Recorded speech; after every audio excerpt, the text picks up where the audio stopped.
Hello, नमस्कार साथियों। आप सभी का एक बार फिर से स्वागत है मेरे चैनल राधे अकेडमी पर। तो आज के इस वीडियो लेक्चर में हम बात करेंगे कि यूजीसी नेट हिंदी साहित्य यूनिट 7 जो हमारी चल रही थी हिंदी कविता, तो इसी श्रृंखला में जो हमारी जो सूर्यकांत त्रिपाठी निराला जी की कविताएँ चल रही थी, तो उनमें से हमने उनकी 4 कविताएँ कर ली हैं। उनकी 6 कविताएँ हमारे सिलेबस में संकलित हैं। उनमें से आज हम जो राम की शक्ति पूजा है, इसका पाठ करेंगे और साथ ही इससे जुड़े हुए तथ्यों की बात करेंगे और साथ ही देखेंगे कि इस कविता से क्या-क्या प्रश्न बन सकते हैं। ठीक है दोस्तों? राम की शक्ति पूजा यूजीसी नेट के सिलेबस के हिसाब से बहुत इम्पोर्टेंट कविता है। ऐसा कोई एग्ज़ाम नहीं जाता कि इस कविता से क्वेश्चन ना आए। इस कविता से 1 क्वेश्चन तो पक्का है, 2-3 क्वेश्चन भी आ सकते हैं। तो आइए दोस्तों, आज हम इसी कविता का अध्ययन करेंगे। दोस्तों, अगर आपने सूर्यकांत त्रिपाठी निराला जी की और कविताएँ न देखी हों, तो पहले आप प्लेलिस्ट में जा कर के उनका लिंक आपको वीडियो को डिस्क्रिप्शन में मिल जाएगा, तो वो भी आप कविताएँ देख लीजिएगा, ठीक? तो आज हम बात करेंगे राम की शक्ति पूजा की, ठीक है दोस्तों? तो सबसे पहले देखिए, जो शक्ति पूजा कविता है, इसका जो इसकी रचना है, वो निराला जी ने 1936 में की थी, ठीक है दोस्तों?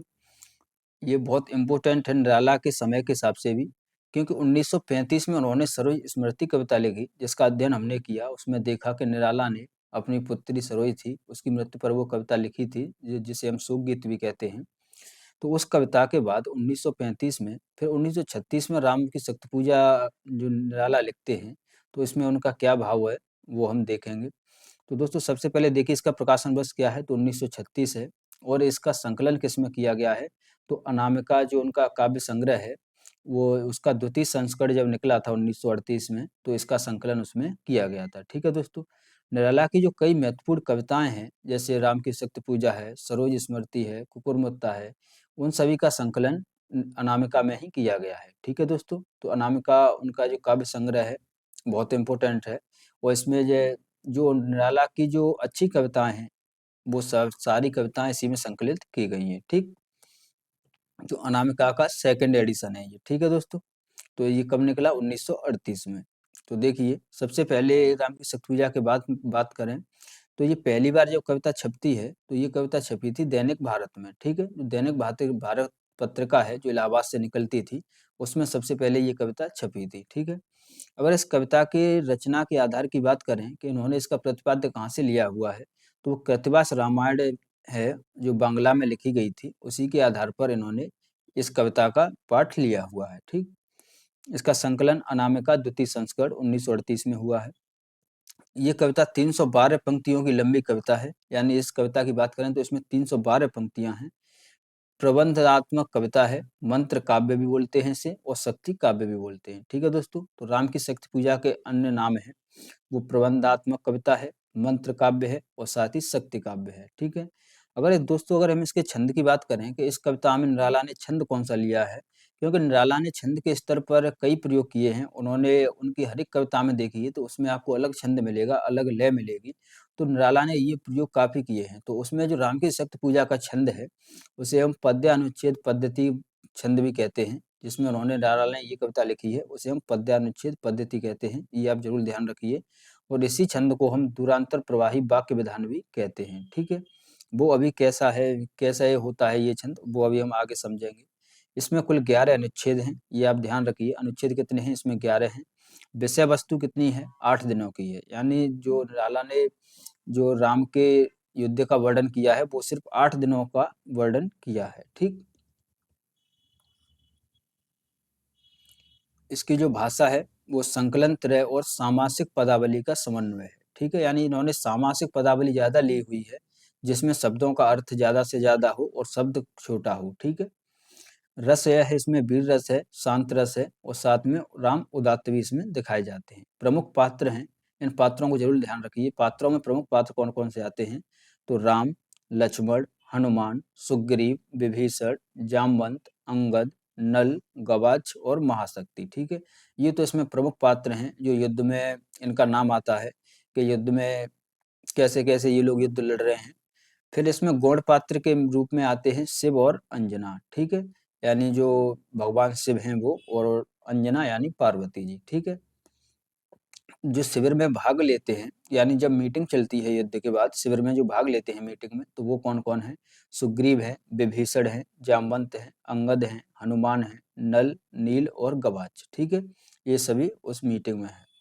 शिविर का दृश्य है, जो राम की जो शिविर चल रही थी युद्ध के बाद, जो उन्होंने रणनीति बना रहे थे, उस शिविर में जो बैठे हुए हैं, ये आप ध्यान रखिए।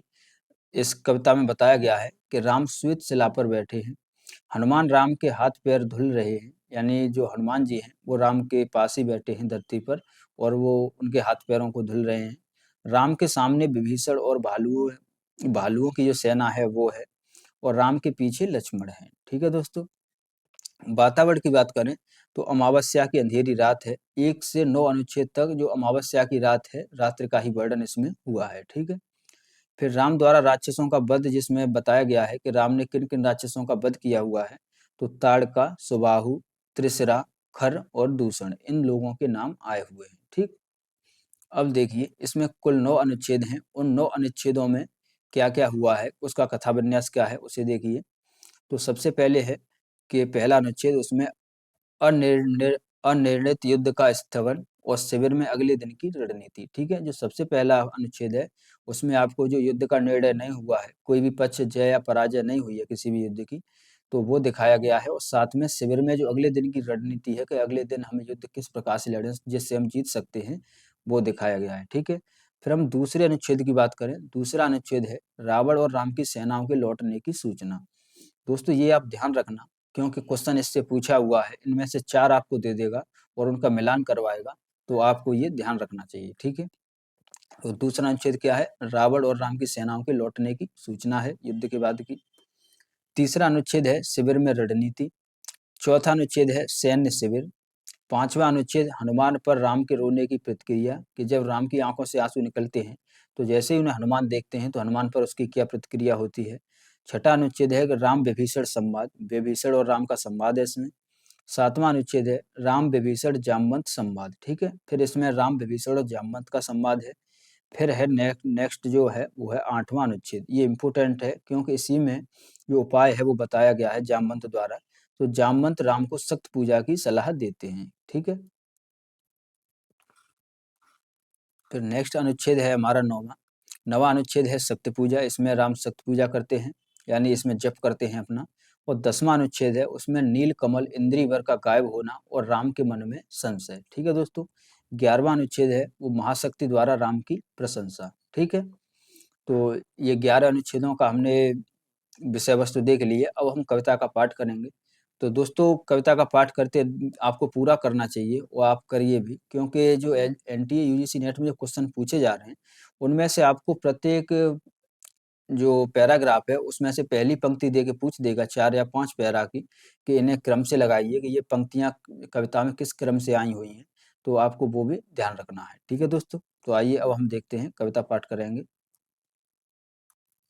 तो देखिए कि रवि हुआ अस्त, ज्योति के पत्र पर लिखा अमर रह गया, राम रावण का अपराज्य समर। ठीक है दोस्तों, तो यानी रवि अस्त हो गया है, यानी सूर्य अस्त हो गया है। ज्योति के पत्र पर लिखा अमर रह गया, राम रावण का अपराज्य समर।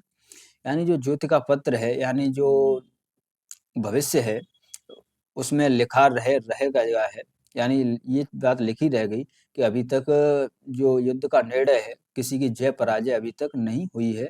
तो ये बात न रावण राम की न रावण की। ठीक है, तो युद्ध का वर्णन इस प्रकार हुआ है कि सूर्य का समय है, युद्ध समाप्त करने की घोषणा हो गई है और किसी भी सेना की या किसी भी पक्ष की अभी जीत मुकम्मल नहीं हुई है, तो वो दृश्य दिखा दिया है। ठीक, अब दोस्तों जो 18 पंक्तियाँ हैं, इन्हें देखिए। अब जो नेक्स्ट 18 पंक्तियाँ हैं, इसमें जो युद्ध का वर्णन है, वो निराला किस प्रकार से करते हैं कि आज का तीक्ष्ण सर विद्युत क्षिप्र कर वेग प्रखर। यानी युद्ध का माहौल कैसा था उसमें, कि आज का तीक्ष्ण, कि आज जो तीक्ष्ण माहौल था, यानी तीक्ष्ण यानी कठिन, सर विद्युत क्षिप्र कर वेग प्रखर, यानी सर यानी बाण इस प्रकार से आ रहे थे, तेज-तेज बाण आ रहे थे, क्षिप्र कर यानी तेज बाण आ रहे थे, वेग प्रखर। सतसेल सम्रणशील नील नभ गर्जित स्वर, यानी सतसेल सैकड़ों भाले, सेल माने भाले, सैकड़ों भाले सम्रणशील, यानी सैकड़ों भालों से बचाव करने से, यानी सैकड़ों भाले युद्ध में इस प्रकार चल रहे थे कि उनकी आवाज से नील नवगर्जित स्वर यानी आकाश में, यानी नव यानी आकाश में उनके जो स्वर था वो बहुत तेज से हो रहा था। ठीक है। प्रतिपल परिवर्तित बीहू भेद कौशल समूह, और प्रतिपल यानी समय समय पर, यानी जल्दी ही समय समय परिवर्तित हो रहा था, और जल्दी जल्दी दोनों सेनाएं अपने अपने जो भेद कौशल हैं, यानी अपनी अपनी रणनीति बदल रही थी, बना रही थी तुरंत, कि किस प्रकार से युद्ध जीता जा सकता है। तो दोनों सेनाओं के समूह समूह के जो गढ़ हैं वो आपस में कौशल यानी अपनी रणनीति बना रहे थे। ठीक। राक्षस विरुद्ध प्रत्युह कुद कपि विषम हो, यानी राक्षसों का जो युग्म था, यानी राक्षसों का प्रत्युह क्रुद्ध, प्रत्युह माने होता है समूह, यानी जो राक्षसों का समूह था वो इतनी जोर से प्रहार करता था, उनकी जो सेना थी वो क्रुद्ध थी, यानी इस गुस्से में इतनी तेज प्रहार करती थी कि कवि विषम हो, यानी जो कपि यानी जो बंदरों की सेना थी, बानरों की सेना थी, वो उसमें हाहाकार मच जाता था। विच्छुरित बहन राजीव नयन हत लक्ष्य बाण, विच्छुरित बहन यानी जो राजीव नयन यानी जो राम है, वो इस जैसे ही बानरों की सेना हूक भरती है, यानी हुक भरती है, वैसे ही जो राम है, राजीव नयन यानी जो राम है। दोस्तों एक बात ध्यान रखना, इस कविता में से अब जो नेक्स्ट क्वेश्चन आ सकता है वो इस प्रकार से आएगा कि उसमें से आपको पूछ देगा कि निराला ने राम को निम्न में से 5 नाम दे देगा, जैसे राजीव नयन, कमल नयन और कुलभूषण, ये राम के उपनाम यूज किए गए हैं। तो इसमें से पूछ देगा कि निराला ने राम को कौन से नाम से नहीं पुकारा है, यानी कविता में निराला ने राम का कौन सा नाम नहीं लिया है। तो ये जो राम के उपनाम है इन्हें आप जरूर ध्यान रखना। तो विच्छुरित बहन राजीव नयन हत लक्ष्य बाण, यानी जो राम है वो भी हत लक्ष्य हो रहे हैं, यानी वो भी सोच रहे हैं कि ये बाण इतनी तेज से चल कैसे रहे हैं। लोहित लोचन रावण मद मोचन महियान, यानी लोहित लोचन यानी लोहित माने लाल, लाल आंखों वाला रावण, रावण मदमोचन महियान, यानी जो रावण बैठा हुआ है अपने महियान पर। राघव लाघव रावण बारण गत युग्म प्रहर, यानी राघव लाघव यानी जो राम का जो गर्व है वो धीमा छोटा पड़ता जा रहा है, लाघव यानी छोटे पड़ते जा रहे हैं राम, और रावण बारण, और रावण उतनी ही शक्ति से प्रहार कर रहा है, और ये गत युग्म प्रहर, और ये पिछले 2 प्रहर से इसी प्रकार से युद्ध चल रहा है। उद्धत लंकापति मर्दित कप दलबद बिस्तर, यानी उद्धत लंकापति मर्दित, यानी जैसे ही लंकापति यानी रावण जैसे ही गुस्से में भर के प्रहार करता है, तो जो वानरों का दलबल है वो अस्त व्यस्त हो जाता है। ठीक है। अन्वेष राम विश्व दिव्य विजय सर्वभंग भाव, यानी अन्वेष जो राम है उनके लिए अन्वेष यूज किया गया है, यानी राम है वो शांत हैं, उन्हें कुछ समझ नहीं आ रहा है, अन्वेष यानी वो जो निरपलक भाव से, अपलक भाव से राम देख रहे हैं कि राम विश्व दिव्य विजय, यानी जो राम जो विश्व को जीतने वाले थे, जो राम विश्व को जीत सकते थे, सर्वभंग भाव, वो आज बाणों की दशा देख करके, बाणों का जो प्रहार है उसे देख करके अन्वेष हो गए, यानी वो देख रहे हैं अपलक भाव से। विद्धांग बद्ध को दंड मुष्ट खर रुधिर श्राव, विद्धांग बद्ध यानी राम की मुट्ठियां बंधी हुई हैं, कोदंड यानी धनुष है वह उनकी मुट्ठी में बंधा हुआ है, खरे रुधिर श्राव और उनकी उंगलियों से खून बह रहा है लगातार। रावण प्रहार दुर्बार विकल बानर दलबल, यानी रावण इतनी तेजी से प्रहार करता है, रावण प्रहार दुर्बार, और रावण बार बार इतनी तेजी से प्रहार कर रहा है कि विकल बानर दलबल, जो बानरों का दल है वो बार बार विकल होता जा रहा है। मूर्छित सुग्रीवागंध भीषण गवाक्ष गए नील, यानी मूर्छित हो चुके हैं, यानी कौन कौन मूर्छित हो चुका है, तो सुग्रीव है, अंगद है, विभीषण है, गवाक्ष है, गए हैं, नील हैं, ये सभी मूर्छित हो चुके हैं। इतनी तेजी से युद्ध चल रहा है, युद्ध को देख करके। बारित्र सौमित्र भल्लपति अंगनित मल्ल रोध, यानी बारित्र सौमित्र, सौमित्र यानी जो लक्ष्मण को कहा गया है यहाँ पे, कि जो लक्ष्मण हैं, बारित यानी रोक रहे हैं, बारित बारित माने होता है रोकना या बाधा डालना, केवल अकेले लक्ष्मण हैं, और भल्लपति जो भालुओं की सेना का सेनापति है, सिर्फ वो अभी लड़ने में सक्षम है, और वो जैसे तैसे युद्ध को रोक रहे हैं। गर्जित प्रलय आब्द क्षुब्ध हनुमत केवल प्रबोध, और इन सब में हनुमान है जो इतनी समय में प्रलयालब्ध क्षुब्ध हनुमत केवल प्रबोध, और हनुमान है वो सागर में जैसे हिलोर आती है उसी प्रकार से रावण जो हनुमान है वो हुंकार भरते हैं, यानी गरजते हैं समुद्र की तरह, केवल उन्हीं की केवल प्रबोध, केवल वही चेतना से सोच पा रहे हैं, यानी उन्हीं की चेतना अभी केवल काम कर रही है, और जो सेनापति हैं वो तो मूर्छित हो चुके हैं। उद्गीत बहन भीम पर्वत कवि चतुर प्रहर, यानी उद्गीत बहन भीम पर्वत, और ये जो हनुमान है वो भीम पर्वत की तरह अभी भी टिके हुए हैं, और वो चतुर प्रहर, और वो अपने जो चेतना है यानी अपनी बुद्धि से अभी काम कर रहे हैं। जानकी भीरु और आशा भर रावण संबर, और जो जानकी भीरु है यानी जानकी भीरु और मान होता है हृदय, यानी जो जानकी का डरा हुआ हृदय है, जानकी भीरु और यानी जानकी का जो सीता का जो डरा हुआ हृदय है, आशा भर रावण संबर, केवल रावण से जीतने के लिए, रावण से युद्ध लड़ने के लिए अभी सिर्फ एक आशा बच रही है, वह सिर्फ हनुमान में दिख रही है। ठीक है दोस्तों, तो ये युद्ध का वर्णन हो गया। अब नेक्स्ट है कि लौटे युग दल राक्षस पदतल पृथ्वी टलमल, यानी युद्ध का निर्णय हो चुका है कि अब आज का युद्ध ही समाप्त होता है। उसके बाद का ये वर्णन है कि लौटे युगदल राक्षस पदतल पृथ्वी टलमल, यानी दोनों युगदल यानी दोनों युगदल अपने अपने रास्ते को फिर चल दिए हैं, यानी युद्ध की समाप्ति हो चुकी है। राक्षस पदतल पृथ्वी टलमल, यानी राक्षस इस प्रकार से चल रहे हैं अपने जीत की खुशी में कि पृथ्वी भी टलमल कर रही है, यानी पृथ्वी भी हिल रही है उनके चलने से। बिंद महोल्लास से बार बार आकाश विकल, और जो बिंद महोल्लास और जो राक्षस हैं वो इस प्रकार से उल्लास मना रहे हैं अपनी जीत का कि आकाश में बार बार गर्जना हो रही है उनके बोलने से। बानर बाहिनी खिन्न लख निज पत चरण चिन्ह, और जो बानर बाहिनी है यानी जो बानरों की सेना है, यानी जो बानरों की राम की सेना है, वो खिन्न भाव से, यानी वो जीत नहीं पा रहे हैं युद्ध में, तो इस वजह से वो गुस्से में है या खिन्न भाव से। लख निज पत चरण चिन्ह, यानी वो राम सबसे पहले आगे आगे राम चल रहे हैं तो उसी के पीछे पीछे चल रहे हैं, तो उन्हीं के चरणों को देखकर चल रहे हैं, और जाहिर सी बात है जब राम के चरणों को देखकर चल रहे हैं तो उनकी गर्दन नीचे झुकी हुई है। ठीक है, चल रही शिविर की ओर स्तवर धर ज्यों विभिन्न, और वो सब अपने अपनी शिविर की ओर जा रहे हैं जहाँ पर वो विश्राम करते हैं। स्थिर दल, यानी जैसे बूढ़े लोग चलते हैं कमर झुका करके, गर्दन झुका करके, उसी प्रकार से ये बानरों की सेना चल रही है। ठीक, नेक्स्ट है कि प्रस्मित है वातावरण नमित मुख शांत कमल। ठीक है, यानी जो वातावरण शांत है, प्रस्मित है यानी शांत, शांत वातावरण है, नमित मुख शांत कमल, और सभी के जो चेहरे हैं वो ऐसे लग रहे हैं जैसे शाम के समय जब कमल का फूल मुरझा जाता है, उसी प्रकार उनके चेहरे मुरझा गए हैं। लक्ष्मण चिंता पल पीछे बानर वीर सकल, लक्ष्मण पीछे पीछे, ये चिंता में लक्ष्मण को भी चिंता है, और वो भी सबसे पहले राम आगे हैं, उसके पीछे पीछे लक्ष्मण हैं, और उसके पीछे उनकी सेना चल रही है। रघुनायक आगे अवनी पर नवनीत चरण, यानी आगे आगे रघुनाथ यानी राम आगे आगे चल रहे हैं, उन्हीं को देख के, उनके नवनीत चरण, उनके कोमल चरणों को देख के, मक्खन की तरह जो उनके चरण हैं उनको देख करके सब चल रहे हैं। श्लथ धन गुण है कटिबंध स्वस्थ तुरीड़ धरण, यानी इसमें राम का वर्णन किया गया है कि श्लथ धन गुण, यानी धन गुण यानी धनुष की डोरी है, गुण माने रस्सी होती है या डोरी, तो उनके जो धनुष की डोरी है वह उनके कंधों पर ढीली हो चुकी है।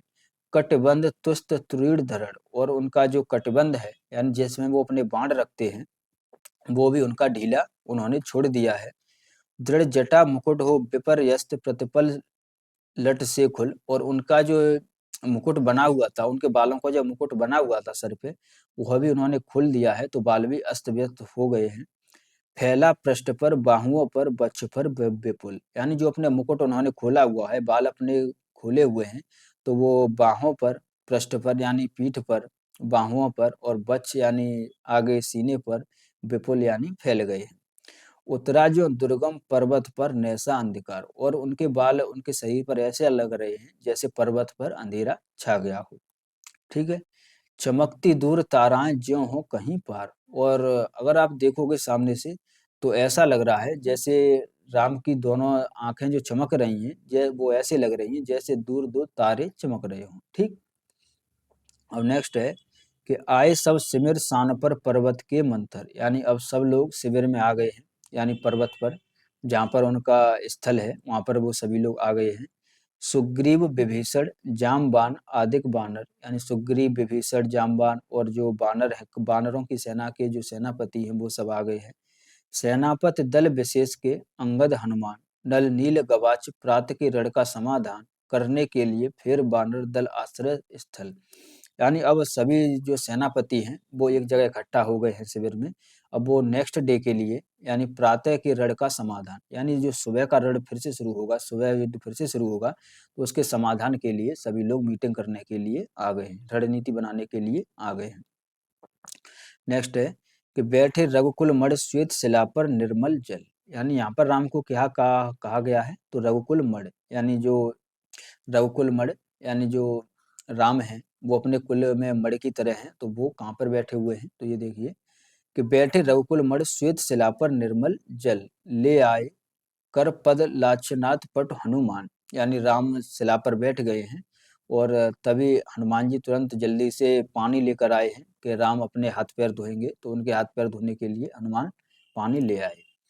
अन्य वीर सर के गए तीर संध्या विधान, और जो अन्य लोग हैं, जो अन्य जो सेनापति हैं और अन्य जो सेना के लोग हैं, वो सर के गए तीर यानी जो सरोवर है उसके किनारे गए हैं सांध्य वंदना विधान, यानी जो शाम को जो वंदना करनी है, यानी जो शाम को प्रार्थना करने के लिए वो सागर के किनारे चले गए हैं। वंदना ईश की करने को लौटे सत्वर, यानी जल्दी से वो वंदना करके आ गए हैं, लौटे सत्वर यानी जल्दी से आ गए हैं। सब घेर राम को बैठे आज्ञा को तत्पर, और सभी लोग राम को घेर कर बैठ गए हैं कि अब राम क्या आज्ञा देंगे, यानी क्या रणनीति होगी वो अब सब सुनेंगे। पीछे लक्ष्मण, यानी लक्ष्मण हैं वो पीछे बैठे हुए हैं। सामने विभीषण भल्लधीर, यानी सामने विभीषण बैठा हुआ है और जामवंत बैठे हुए हैं भल्लधीर। सुग्रीव प्रांत पर पदम के महावीर, और सुग्रीव बैठे हुए हैं प्रांत पर पाद पदम के महावीर, और जो राम के चरण हैं वहीं पर धरती पर महावीर यानी हनुमान बैठे हुए हैं। यूथपत अन्य जो यथास्थान हो निर्मिशेष, देखते राम को जित सरोज मुख श्याम देश, यानी जो और सेनापति हैं वो सभी अपनी अपनी जगह पर बैठ गए हैं और निर्मिशेष यानी अपलक भाव से राम की तरफ देख रहे हैं, देखते राम को जित सरोज मुख श्याम देश, और ऐसे देख और वो राम को देख रहे हैं, जित सरोज मुख श्याम देश, और राम के मुख को वो देख रहे हैं। ठीक, अब दोस्तों जो पंक्तियां हैं, अब ये पंक्तियां बहुत इंपॉर्टेंट हैं, इन्हें देखिए। इनमें जो राम की दशा है और साथ ही उस जो पर्वत का वातावरण है, एक मिनट दोस्तों,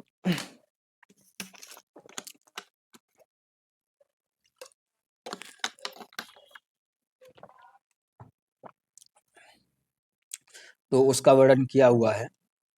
तो देखिए कि वहां का वातावरण कैसा था कि है अमान सा उगलता गगन घन अंधकार, खो रहा दिशा का ज्ञान स्तब्ध है पवन चार, अप्रतिहत गरज रहा पीछे अम्बुद विशाल, भूधर ज्यों ध्यान मग्न केवल जलती मसाल, स्थिर राघवेंद्र को हिला रहा फिर संशय, रह उठता जगजीवन में रावण जय भय, जो नहीं हुआ आज तक हृदय रूप दम्य शांत, एक भी अयुत लक्ष्य में रहा जो दुराकांत, कल लड़ने को हो रहा विकल वह बार बार, असमर्थ मानता मन उद्दत हो हार हार। ठीक, तो देखिए कि है अमानसा उगलता गगन घन अंधकार, यानी अमानसा यानी रात है और अंधेरी रात है, अमानसा उगलता गगन घन अंधकार, और जो गगन यानी आकाश है वो लगातार अंधकार बढ़ता जा रहा है वहां पे, खो रहा दिशा का ज्ञान स्तब्ध है पवन चार, और वहाँ का जो वातावरण है वहाँ पर इतना अंधेरा है कि वहाँ पर दिशा का भी ज्ञान खो रहा है, स्तब्ध है पवन चार, और वहाँ की वायु है वो भी बिल्कुल शांत है, कोई भी हलचल नहीं हो रही है, यानी वायु की भी आवाज नहीं आ रही है। और अप्रतिहत गरज रहा पीछे अम्बुद विशाल, यानी पीछे केवल जो समुद्र है केवल उसी की आवाज आ रही है, अम्बुद विशाल यानी जो सागर है पीछे केवल उसी के गरजने की आवाज आ रही है, यानी उसी की लहरों की सिर्फ आवाज आ रही है। भूधर जो ध्यान मग्न केवल जलती मसाल, और जो पर्वत है वो ऐसा है, भूधर जो ध्यान मग्न, और जो पर्वत है वो ऐसा लग रहा है जैसे कोई साधु ध्यान मग्न अवस्था में बैठा हो, यानी कोई साधु अपने अवस्था में बैठा हो। ठीक, केवल जलती मसाल, और उस पूरे वातावरण में पर्वत में केवल एक जसा मसाल है वो जल रही है। ठीक, स्थिर राघवेंद्र को हिला रहा फिर संशय, रह उठता जगजीवन में रावण जय भय, और जो राम है उनके मन का भाव है कि स्थिर राघवेंद्र को हिला रहा फिर संशय, यानी राम को बार बार संशय हो रहा है अपने पर। रह रह उठता जग जीवन में रावण जय भय, और राम को ये डर लग रहा है, ये संशय बार बार आ रहा है उनके मन में कि अगर रावण जीत गया तो लोक रंजन में, यानी जो लोक है यानी जो जनता है उसका क्या होगा, यानी लोक में फिर ये बात कैसे सही होगी कि रावण इतना लंपट है, इतना मूर्ख है, अगर वो जीत जाएगा तो और मैं हार जाऊंगा तो इसमें जो लोगों के प्रति क्या रवैया जाएगा। ठीक है, जो नहीं हुआ आज तक जो नहीं हुआ आज तक हृदय रूप दम्य शांत, यानी राम सोच रहे हैं कि आज तक जो मेरा हृदय वो कभी ऐसा नहीं हुआ रूप दम्य शांत। रूप माने होता है शत्रु, दम्य शांत, यानी आज तक मैंने शत्रुओं का इतना दम्य किया, यानी इतने लोग मारे, लेकिन कभी ऐसा नहीं हुआ या इतना मुझे डर नहीं लगा। एक भी अयुत लक्ष्य में रहा जो द्राकांत, यानी एक भी अयुत लक्ष्य में रहा जो द्राकांत, यानी जब भी मैंने अपना बाण उठाया, एक भी मेरे बाण से एक भी दुराक्रांत यानी एक भी वो नहीं बचा। कल लड़ने को हो रहा विकल वो बार बार, और रावण है साथ में वो सोच रहे हैं कि कल लड़ने को हो रहा विकल वो बार बार, असमर्थ मानता उद्दत मन हो हार हार, यानी जो राम है वो सोच रहे हैं कि कल वो फिर लड़ने को विकल है, यानी कल फिर युद्ध होगा, और राम का मन है वो असमर्थ मान रहा है, यानी राम का मन इस बात से थोड़ा घबरा रहा है। ठीक, अब नेक्स्ट देखिए कि इसमें अब आपको राम की स्थिति है उसका पता लग गया होगा। अब आगे देखिए कि ऐसे क्षण अंधकार घन में जैसे विद्युत, जागी पृथ्वी तनया कुमारिका छवि अच्युत, देखते हुए निष्पलक याद आया उपवन, विदेह का प्रथम स्नेह का लतरांतार मिलन, नैनों का नैनों से गोपन प्रिय संभाषण, पलकों का नव पलकों पर प्रमोत्थान पतन, कांपते हुए किसले झरते पराग, गाते खग नवजीवन परिचित चरु मलय बलय, ज्योति प्रपात स्वर्गीय गात छवि प्रथम स्वरीय, जानकी नयन कमनीय प्रथम कंपन तुरीय। ठीक, तो देखिए कि ऐसे क्षण अंधकार घन में जैसे विद्युत, जागी पृथ्वी तनया कुमारिका छवि अच्युत, यानी जैसे अंधकार वातावरण में, यानी ऐसे क्षण में जब अंधकार फैला हुआ है, ठीक है, तो उसमें एकदम से जैसे विद्युत, यानी राम के मन में एकदम से चेतना जागी, जागी पृथ्वी तनया कुमारिका छवि अच्युत, यानी उनके राम के मन में पृथ्वी तनया, यानी पृथ्वी तनया है यहाँ पे सीता के लिए प्रयोग किया गया है, तो राम के मन में जैसे ही सीता की छवि आती है, वो कौन सी छवि, कुमारिका छवि अच्युत, यानी जब राम और सीता की शादी नहीं हुई थी उससे पहले जब वो मिले थे तो वही छवि राम के मन में एकदम से आती है सीता की। देखते हुए निष्पलक याद आया उपवन विदेह का, यानी जो जनक की जो वाटिका थी जब राम और सीता मिले थे तो वही उपवन में उनका पहला मिलन उन्हें याद आता है। प्रथम स्नेह का लतरंतराल मिलन, यानी जो प्रथम स्नेह जब पहली बार उन्होंने देखा था तो उनका जो आपस में जो उन्होंने देखा था तो उनके बीच में क्या थी, लतरांतराल मिलन, यानी एक तरफ लता बेलों के इधर थे राम और उधर सीता थी, तो वही मिलन उन्हें याद आया।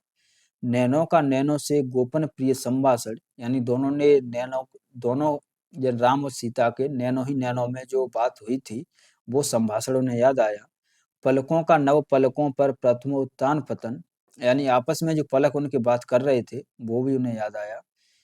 कांपते हुए किसले झरते पराग समुदय, और जो सीता हैं कांपते कांपते हुए किसले, यानी जो सीता के होठ कांपते हुए वो ऐसे लग रहे थे जैसे झरते पराग समुदय, जैसे फूलों से पराग झरता है उसी प्रकार से उनके होठों उन्हें ऐसे लग रहे थे। ठीक है, गाते खग नव जीवन परिचय तरु मलय बलय, यानी जब उनका मिलन हुआ था तो उस मिलन में उस वाटिका में, यानी उस राम का जो जो जनक का उपवन था तो उसमें जो खग नव जीवन यानी जो पक्षीगण हैं वो भी गा रहे थे।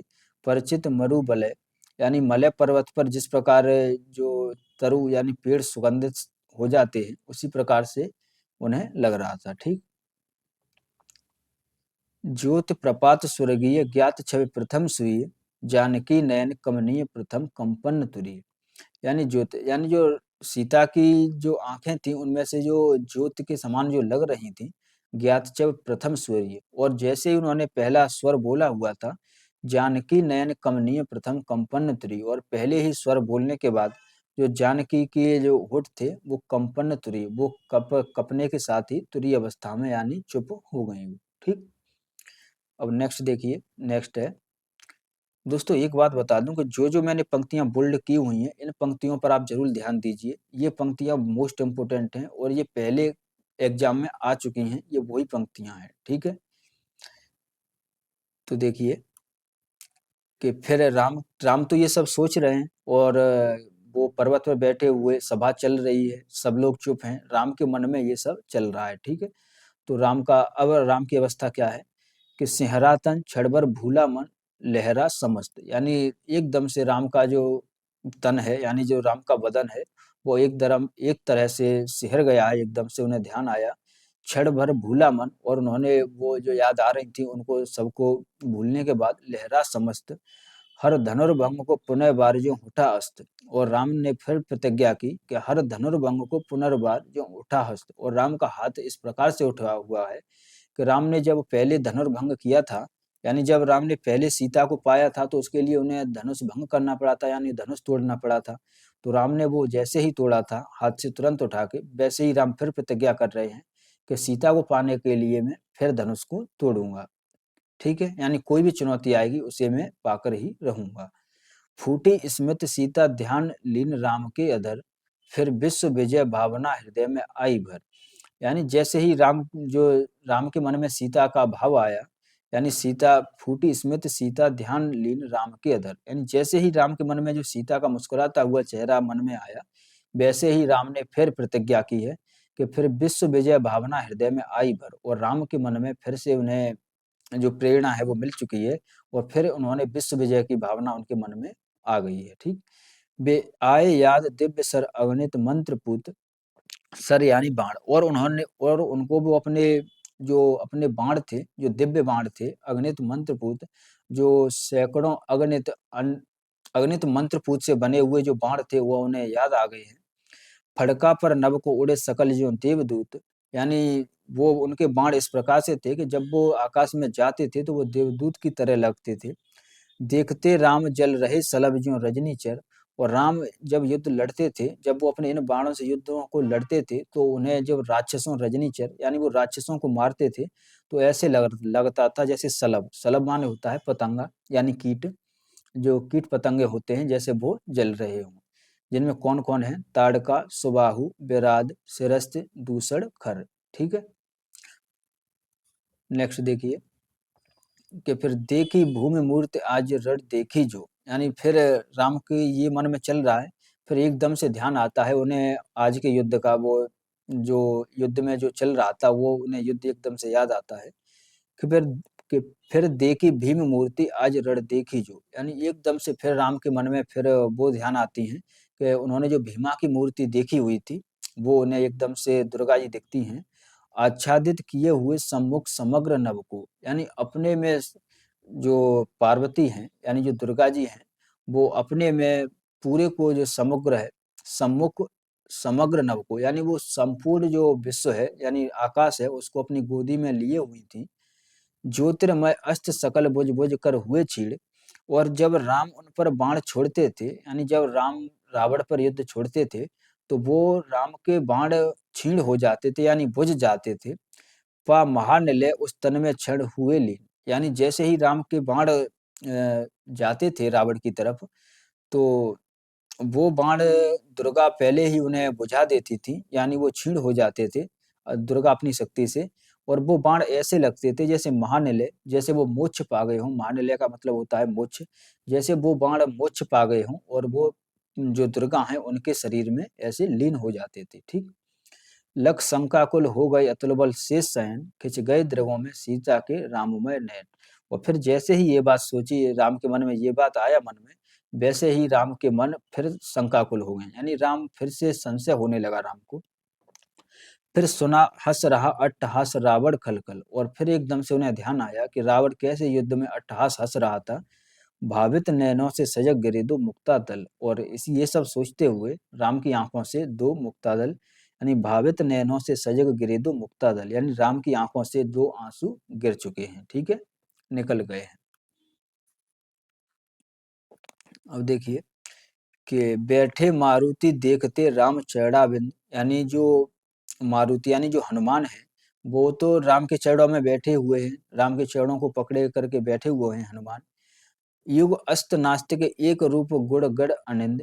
यहाँ पे अब ये इन पंक्तियों में हनुमान का परिचय आ रहा है, तो इनमें देखिए ये आप जरूर ध्यान रखिए कि किन पंक्तियों में किन ये पंक्तियां किसकी हैं, और साथ में जैसे ये पंक्तियां आई हुए हैं तो ये हनुमान जी के बारे में है।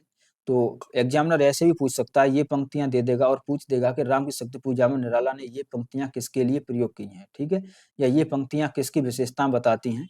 तो आप इस प्रकार से भी कविता को ध्यान रखिए। तो ये पंक्तियां हैं, ये हनुमान जी के बारे में है कि युग अस्त नास्तिक एक रूप गुण गण अनिंद। यानी जो मारुति नंदन है, यानी वो राम के चरणों में बैठे हुए हैं। युग अस्त नास्त, जो अस्त नास्त यानी नास्तिक भी हैं आस्तिक भी हैं, यानी जोगी हैं और भक्त भी हैं, योगी भी हैं और भक्त भी हैं, उसी संदर्भ में यहाँ प्रयोग किया है। अस्त यानी वो भक्ति करते हैं, राम के भक्त हैं, और नास्ते और वो साथ में योगी भी हैं। के एक रूप गुण गण अनिंद, उनके गुणों की गणना नहीं की जा सकती, वो उनके गुण अनिंद हैं। साधना मध्य भी साम्य बाम कर दक्षिण पद, दक्षिण कर तल पर बाम चढ़ कपिवर गदगद। यानी जो हनुमान जी हैं वो राम के चरणों में, राम को चरणों को अपने हाथ में लिए हुए हैं।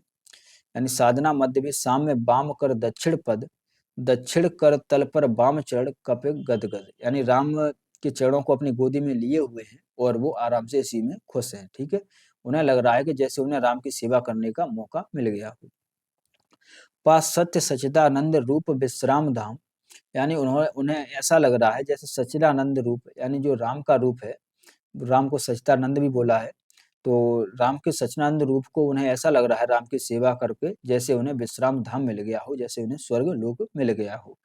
जपते सभक्ति अजपा विभक्त हो राम राम, और वो राम की भक्ति कर रहे हैं, ठीक। फिर है कि युग चरणों पर आ पड़े अश्वे अश्व युगल। यानी जो राम की आंखों से आंसू निकले हुए थे, अब वो उनका वर्णन है कि वो आंसू राम की आंखों से टपक करके उनके चरणों पर गिर पड़े हैं, ठीक है। युग चरणों पर यानी दोनों चरणों पर, आप पर आ पड़े अष्टवे अश्व युगल, यानी राम के चरणों पर वो आंसू गिर चुके हैं। देखा कपने, यानी हनुमान जी ने जैसे ही उन्हें देखा, चमके नभ में जो तारा दल।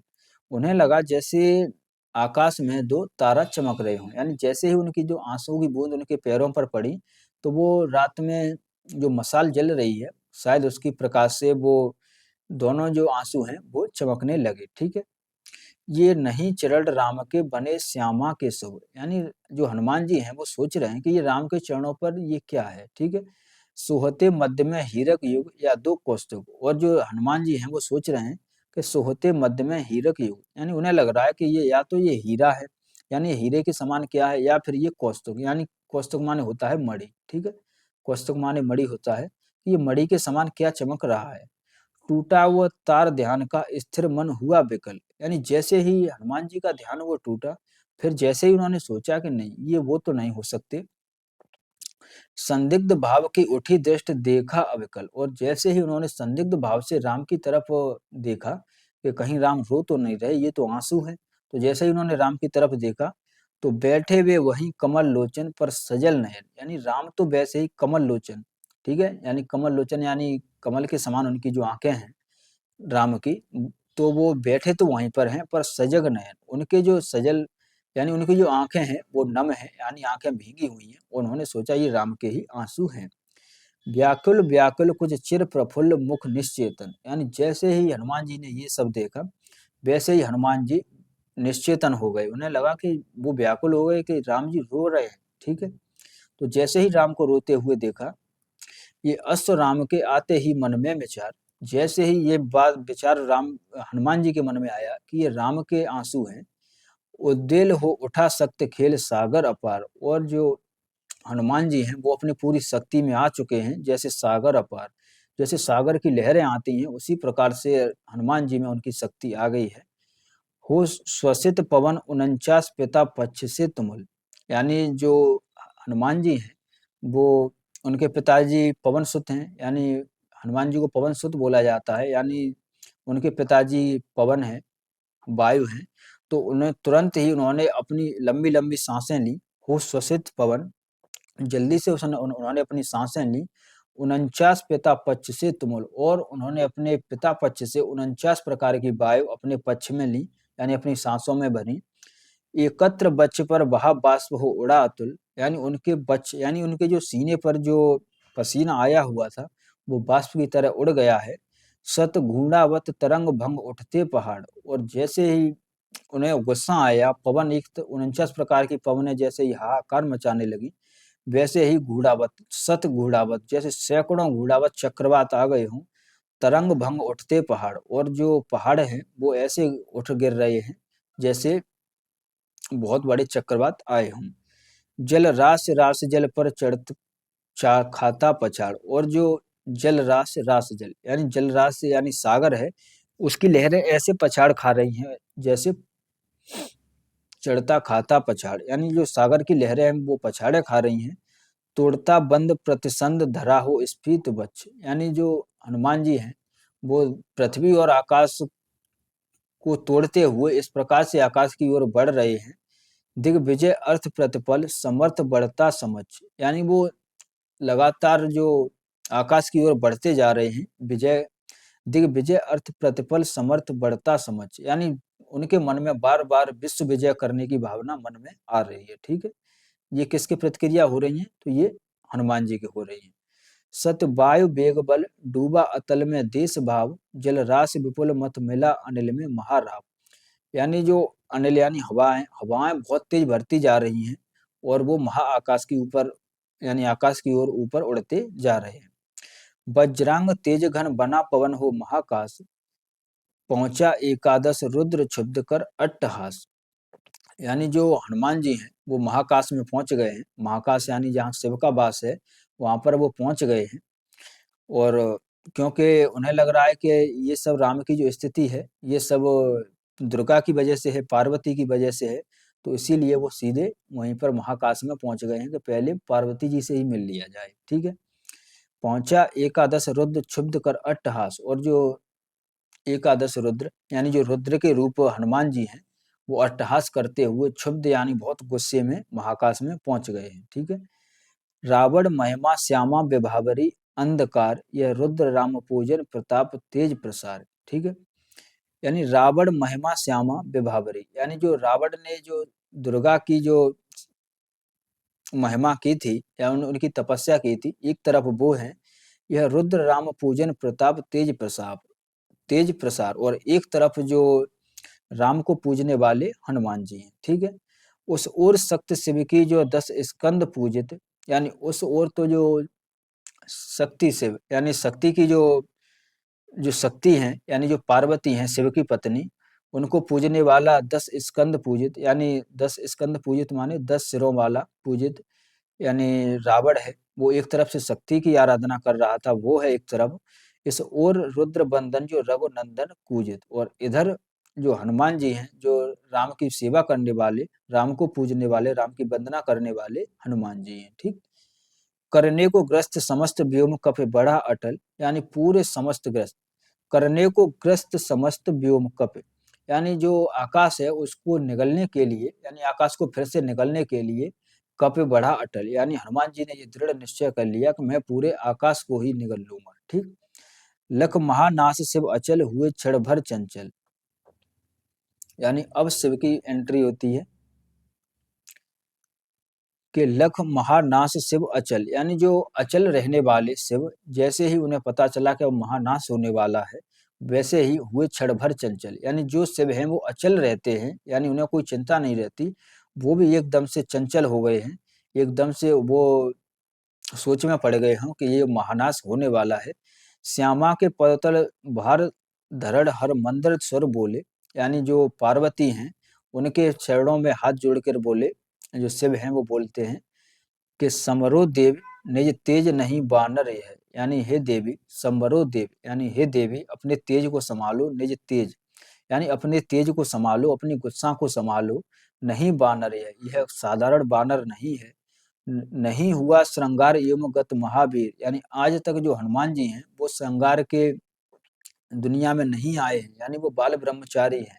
ठीक है, अर्चना राम की मूर्तमान अच्छे शरीर, यानी ये राम की वंदना करने वाले हैं, राम की पूजा करने वाले हैं, ये हनुमान जी हैं, ये ब्रह्मचारी हैं। ठीक है, इनसे पंगा मत लो। ठीक है, चिर ब्रह्मचर्य रत ये एकादश रुद्र धन्य, यानी ये चिर ब्रह्मचर्य, यानी ये शुरू से ही ब्रह्मचर्य में पले हुए हैं। ये एकादश रुद्र धन है, यानी ये रुद्र के रूप हैं, यानी ये एकादश यानी 11वें, एकादश का मतलब होता है 11वां, यानी ये रुद्र के 11वें रूप हैं। मर्यादा पुरुषोत्तम के सर्वोत्तम अन्यन, यानी जो मर्यादा पुरुषोत्तम जो राम है उनके सबसे प्रिय हैं, सर्वोत्तम हैं। अन्यन लीला सहचर दिव्य भावधर इन पर प्रहार, यानी देवी इन पर प्रहार करने से कुछ नहीं होगा, इन पर प्रहार करने पर होगी देवी तुम्हारी विषम हार, यानी हे देवी अगर आप इनसे वो करोगी, इनसे इन पर प्रहार करोगी तो इसमें तुम्हारी ही हार होगी। ठीक है, तो जो शिव जी हैं उन्होंने पार्वती को समझा दिया कि तुम अपने गुस्से को संभालो, अपनी शक्ति को संभालो, शक्ति का उपयोग आपको ऐसे नहीं करना है।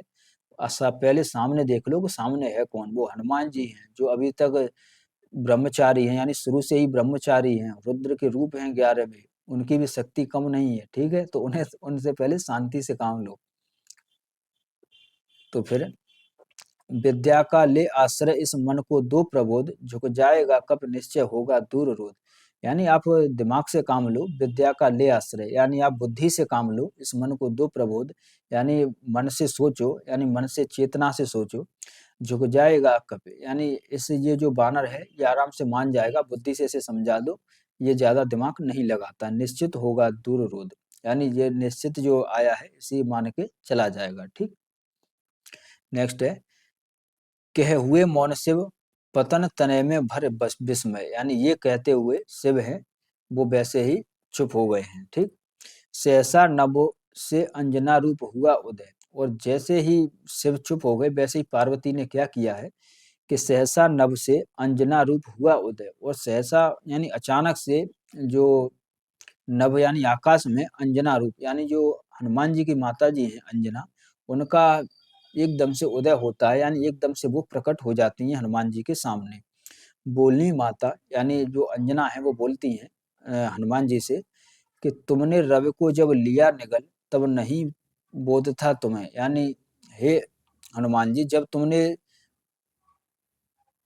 जो रवि यानी जो सूर्य है जब तुमने उसको निगल लिया था तब उसमें तुम्हारा कोई दोष नहीं था, तब तुम बच्चे थे, तब तुम्हें इतना बोध नहीं था, रहे बालक केवल, यानी तब तुम केवल बालक थे, यह वही भाव कर रहा तुम्हें व्याकुल रह रहे, और अब आपको लग रहा है, अब तुम्हें यही भाव तुम्हें बार बार व्याकुल कर रहा है कि तुम फिर से आकाश को निगल लोगे, यह लज्जा की है बात के मार रहती सहस है, यह महाकाश है जहाँ शिव का, यह महाकाश है, यह महाकाश है जहाँ वास शिव का निर्मल, यानी ये महाकाश है, यानी ये शिव की नगरी है जहाँ पर शिव अपना शिव रहते हैं, यहाँ पर पूजते जिन्हें श्री राम उसे ग्रसने को चल, यानी जिन्हें यानी शिव की पूजा राम करते हैं, जैसे तुलसीदास जी ने कहा है कि राम राम के मुख से तुलसीदास जी ने कहलवाया है कि शिवद्रोही मोहि दास कहावा सुन, यानी जो शिव को पूजने वाले को अगर कोई द्रोही कहेगा तो उसको मैं भक्त नहीं मानूंगा। ठीक है, तो जो अंजना है वो कह रही है कि जिस शिव की नगरी को तुम महाकाश को निकलने की बात कर रहे हो उन्हें श्री राम पूजते हैं। ठीक है, पूजते जिन्हें श्री राम ग्रसने को चल, यानी जिन्हें श्री राम पूजते हैं तुम उन्हें ही ग्रसने को चले आए, क्या नहीं कर रहे तुम अनर्थ सोचो मन में, क्या तुम ये अनर्थ नहीं कर रहे हो ये अपने मन में सोचो, क्या दी आज्ञा ऐसी कुछ श्री रघुनंदन ने, यानी ऐसी कुछ आज्ञा श्री राम ने तुम्हें दी है कि जाओ तुम महाकाश को निकल लो, राम जो हनुमान जी हैं वो तो सिर्फ राम के आंसू दे के वैसे ही चुपचाप से निकल के आ गए। ठीक है, तो वो अंजना कह रही है कि क्या ऐसी आज्ञा तुम्हारे रघुनाथ जी ने दी थी, तुम सेवक हो छोड़कर धर्म कर रहे कार्य, यानी तुम सिर्फ राम के सेवक हो और उनका जो धर्म है उसे छोड़कर तुम कार्य कर रहे हो, क्या असंभाव्य हो यह राघव के लिए धार्य, यानी अगर तुमने ऐसा कर दिया तो हो सकता है कि रावण तुम्हें जो राम है वो तुम्हें त्याग दें, राघव यानी राम है वो तुम्हें त्याग दें, वह उन्हें बिल्कुल भी असंभाव्य हो। कपि हुए नम्र क्षण में माता छवि हुई लीन, यानी जैसे ही जो हनुमान जी हैं उन्होंने ये सब सुना और मन में सोचा वैसे ही हनुमान जी नम्र हो गए। ठीक है, उन्होंने कहा कि बात तो सही है, क्षण में माता छवि हुई लीन, पर जैसे ही जो हनुमान जी हैं वो कुछ अंजना से पूछते माता जी गायब हो गई, उतरे धीरे धीरे गह प्रभुपद हुए लीन, और फिर हनुमान जी ने सोचा कि ये तो गलती हो जाती, तो फिर वो चुपचाप से धीरे धीरे उतर आए। ठीक है, अब देखिए आकर के हनुमान जी फिर राम के चरणों में बैठ गए। ठीक, राम का विषानन देखते हुए हुए कुछ क्षण, हे सखा विभीषण बोले आज प्रसन्न बदन। यानी जो राम का मन है, जो राम का विषानन देखते हुए कुछ क्षण, यानी कुछ क्षण राम के बुझे हुए, विषानन का मतलब है बुझे हुए, आनंद यानी मुख, यानी जो राम का बुझा हुआ मुख है उसको देख करके हे सखा विभीषण बोले, यानी विभीषण है वो बोलता है कि आज प्रसन्न बदन वह नहीं देखकर जिसे समग्र वीर बानर, भल्लुक विगत श्रम हो पाते जीवन निर्जर। रघुबीर तूर सब वही तूड़ में है रचित, है वही वत्स रण कुशल हस्त बल वही अमित, है वही सुमित्रा नंदन मेघ नाद जर्जित रण, है वही भल्लपत बान रेंद्र सुग्रीव प्रमर। तारा कुमार भी वही महाबल श्वेत धीर, अप्रतिभट वही एक अम्बुद सम महावीर, हैं वही दक्ष के सेना नायक हैं वही समर। फिर कैसे असमय हुआ उदय भाव प्रहर, रघु रघुकुल गौरव लघु हुए जा रहे तुम इस क्षण, तुम फिर रहे हो पीठ हो रहा हो जय जय रण। यानी इस इन पंक्तियों में क्या है कि जो विभीषण है वो राम को समझाते हुए कह रहे हैं, यानी राम को एक प्रकार से मोटिवेट कर रहे हैं, राम के बारे में बता रहे हैं कि जो राम का बुझा हुआ चेहरा है उसको देखते हुए विभीषण बोले हैं कि आज प्रसन्न बदन वह नहीं देखकर जिसे समग्र वीर बानर, यानी आज प्रसन्न बदन, यहाँ पर ये बदन ये शरीर वाला नहीं है, उसमें वह होता है, ये बदन है, बदन माने होता है मुख, यानी हे राम आपका जो आज बुझा हुआ चेहरा है आज ये पहले कैसा नहीं लग रहा है, जैसे तुम पहले प्रसन्न रहते थे, आज प्रसन्न बदन वह नहीं देखकर जिसे समग्र बीन बानर, भल्लुक विगत श्रम हो पाते जीवन निर्जर। यानी उसे देखते हुए जो सेना है वो आपके चेहरे को देखते हुए अपने श्रम को भूल जाती थी, यानी अपनी थकान को भूल जाती थी, आज आपका वो चेहरा नहीं लग रहा है। आगे कहते हैं कि रघुवीर के हे राम तीर सब वही तूड़ में है रचित, यानी वही सारे तीर आपके तूड़, यानी जो तीर को तरकस है उसमें आपके वही सारे तीर रखे हुए हैं, सभी रचित हैं आपके पास। है वही बच्च, यानी वही आपका हृदय है। रण कुशल हस्त वही आपके रण कुशल सैनिक हैं, सब सभी हस्त हैं आपके। बल वही अमित और वही सब आप में बल है वही सुमित्रा नंदन मेघनाथ रजित रण, यानी वही लक्ष्मण हैं वही मेघनाथ हैं, है वही भल्लपत और वही भल्लपत सेना है यानी जामवंत। बारेंद्र सुग्रीव प्रमन, यानी सुग्रीव वही सब हैं। तारा कुमार भी वही महाबल श्वेत धीर, तारा कुमार यानी अंगद, तारा कुमार यहाँ पे अंगद को प्रयोग किया गया है, ये ध्यान रखना। तो तारा कुमार भी वही महाबल श्वेत धीर, अप्रतिभट्ट वही एक अर्बुद सम महावीर, यानी अंगद भी वही है, वही महाबल है, वही महावीर है, यानी वही हनुमान है। अर्बुद सम यानी 1 करोड़ के समान, अप्रतिहत वही अर्बुद सम महावीर, यानी एक एक करोड़ वीरों के समान वही महावीर हैं तुम्हारे पास। है वही दक्ष सेना नायक हैं वही समर, यानी वही सेना है वही युद्ध है। ठीक है, वही युद्ध है। फिर आपका ये चेहरा है वो इतना बुझा सा क्या है, क्यों है? ठीक है, फिर कैसे असमय हुआ उदय भाव प्रहर, यानी इस समय में आपका ये भाव कैसे उदय हो रहा है। रघुकुल गौरव लग हुए जा रहे हो तुम इस क्षण, यानी हे राम तुम रघुकुल गौरव हो, यानी तुम अपने कुल के गौरव हो, और आप ये लघु क्यों होते जा रहे हो, यानी आप इतने छोटे कैसे होते जा रहे हो।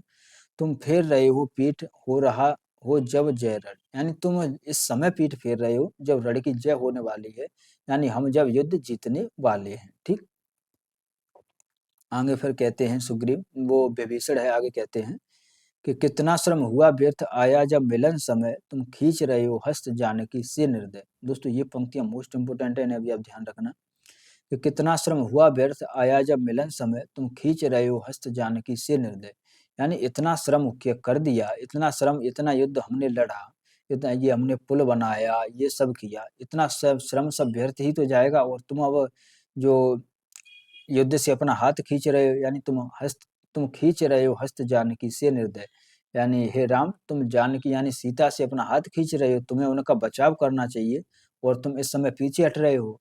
रावण रावण रावण लंपट खल कलचस गदाचार, यानी रावण जो लंपट है, यानी रावण जो लंपट है, खल यानी राक्षस है, कलमस है, कीचड़ है, गदाचार यानी व्यभिचारी है, जिसने हित कहते किया मुझे पाद प्रहार, यानी जिसके मैं हित की बात करता था उसने मुझे लात मार के निकाल दिया, पाद प्रहार उसने मुझे धक्का दे के यानी लात मार के निकाल दिया। बैठा उपवन में देखा दुख सीता को फिर, यानी अगर आप इस समय पीछे हट जाओगे युद्ध से, सीता को हार जाओगे, तो सोचो फिर वो सीता को बाद में सीता के मन को दुख देगा, यानी सीता को दुखी करेगा। कहता रण की जय कथा पार्षद दल से घर, यानी वो सीता के सामने जो रण की स्थिति है वो सीता के सामने कहेगा कि कैसे उन्होंने जो वानर सेना है उसको हराया, राम को हराया। सुनता बसंत में उपवन में कल कूजित पिग, यानी वो तो उपवन में यानी बसंत में, यानी वो तो बसंत ऋतु में उपवन में बैठा वहां पर कोयल की बात सुनेगा, यानी कोयल की कूक सुनेगा। मैं बना किंतु लंकापत धिक राघव धिक धिक, यानी पहले तो तुमने, फिर जो विभीषण है वो कह रहा है कि आप तो कह रहे थे कि पहले मुझे तुमने लंकापति पहले ही बना दिया कि ठीक है तुम लंका का, तुम्हें हम राजा बनाएंगे, रावण से युद्ध करेंगे, आप पर धिक्कार है रावण, राघव यानी हे राम तुम पर धिक्कार है, तुम ये सब कैसे छोड़ सकते हो, कम से कम मेरा तो वादा याद रखो, तुमने सीता को जीतने के लिए वादा किया है सीता से, मुझे लंका जीत कर देने के लिए, मुझे वहां का राजा बनाने के लिए बोला था, और तुम अब पीछे हट रहे हो। तो ये सब कौन कह रहा है, तो ये विभीषण कह रहा है। दोस्तों अगर आपको विभीषण ना पता हो तो सॉरी, विभीषण रावण का ही भाई है, ठीक है। तो जो विभीषण ने जब जो विभीषण की पत्नी थी उससे रावण अपने कब्जे में लेना चाहता था और लंका को अपने बस में करना चाहता था, पूरी लंका के शासन को, तब विभीषण ने बोला था कि भाई ऐसा मत करो, तो उसी बात के लिए जो रावण है उसने उन्हें लात देकर भगा दिया था, ठीक। तो ये सब कौन कह रहा है राम से, तो ये सब वो कह रहा है विभीषण, ठीक। अब देखिए अब राम पर इन बातों का क्या असर होता है कि सब सभा रही निस्तब्ध, यानी ये सब जब विभीषण बोल रहा था तो सारी सभा स्तब्ध थी यानी चुप थी। राम के स्मित नयन, यानी राम के भी नयन, राम भी चुपचाप से बैठे हुए हैं। स्मित नयन यानी राम के जो भीगे हुए नयन हैं, जो अभी आंख से उनके आंसू निकले थे दो, तो उनकी आंखें थोड़ी नम है। छोड़ते हुए शीतल प्रकाश देखते विमन, यानी जो राम की आंखें हैं उनसे ठंडा प्रकाश निकल रहा है। जैसे ओजस्वी शब्दों का जो था प्रभाव, उसने उससे न इन्हें कुछ चाव न कोई दुराव, ठीक है। यानी जो विभीषण ने इतना कुछ बोला था राम से, यानी इतने ओजस्वी शब्द, यानी इतना उन्होंने जो जो वीर शब्द बोले हुए थे, ओजस्वी शब्द बोले हुए थे, उनका राम पर कोई भी प्रभाव नहीं हुआ है। यानी राम एकदम से शांत हैं, ठीक है, अनिर्विशेष हैं, उन्हें कोई चिंता नहीं है, वो एकदम से कोई बात को लेके फट पड़ते नहीं है, ठीक है, वो बिल्कुल शांत हैं, ठीक है। उससे न इन्हें कोई चाव न कोई दुराव, यानी उन्हें इस बात से कोई चाव नहीं है, न कोई दुराव है कि ये विभीषण ऐसे बोल रहा है, ठीक है, मेरे बारे में, तो उन्हें इस बात से भी कोई फर्क नहीं है। जो हों वे शब्द मात्र मैत्री की समनुरुक्ति, यानी वो समझ रहे हैं कि ये सिर्फ मैत्री, यानी जो मित्र एक प्रकार से करते हैं, जैसे दोस्त लोग करते हैं कि अरे कोई बात नहीं, हो जाएगा, तू तो ये कर सकता है, तू तो वो कर सकता है, तुम ऐसे थे, तुम वैसे थे, तुम डर रहे हो, तुम डर क्यों रहे हो, ठीक है। तो वैसे ही राम को लग रहा है कि कोई बात नहीं, ये मित्रता में ये सब मुझे बता रहा है, ठीक है। पर जहाँ गहन भाव के ग्रहण की नहीं सकती, यानी इसे सचमुच कुछ पता नहीं है, इसे शक्ति का कुछ भी गहन अंदाजा भाव पता नहीं है, ठीक है। फिर अब राम बोलते हैं, ठीक, कि कुछ क्षण तक रहकर मौन सहज निज कोमल स्वर बोले रघुमण, यानी अब राम में जब राम का पहला भाषण आ रहा है, यानी पहले राम की अब बातें आ रही हैं, ठीक। तो अब राम बोले हैं कि कुछ क्षण तक रहकर मौन सहज निज कोमल स्वर बोले रघुमण, मित्रवर विजय होगी न समर। यह नहीं रहा नर बानर का राक्षस से रण, उतरी पा महाशक्त रावण से आमंत्रण, अन्याय जिधर है उधर शक्ति कहते छल छल, हो गए नयन कुछ बूंद पुनः ढल ढल के द्रग जल। यानी राम कह रहे हैं अब कि मित्रवर विजय होगी न समर, यानी कि हे मित्र, ये विजय यानी इस युद्ध में जीतना संभव नहीं है, ये जीत संभव नहीं होगी। यह नहीं रहा नर बानर का राक्षस से रण, यानी ये रण अब ऐसा नहीं है कि एक तरफ हम हैं नर बानर और दूसरी तरफ राक्षस हैं, अब इनका युद्ध नहीं है। उतरी पा महाशक्ति रावण से आमंत्रण, यानी महाशक्ति यानी जो दुर्गा है वो रावण ने जो उनकी साधना की थी, आमंत्रण उनकी साधना की थी, अब वो रावण के पक्ष में उतर आई हैं। अन्याय जिधर है उधर शक्ति, यानी जिधर अन्याय है, जिधर रावण है जो इतना व्यभिचारी है, उसकी तरफ शक्ति उतर आई है।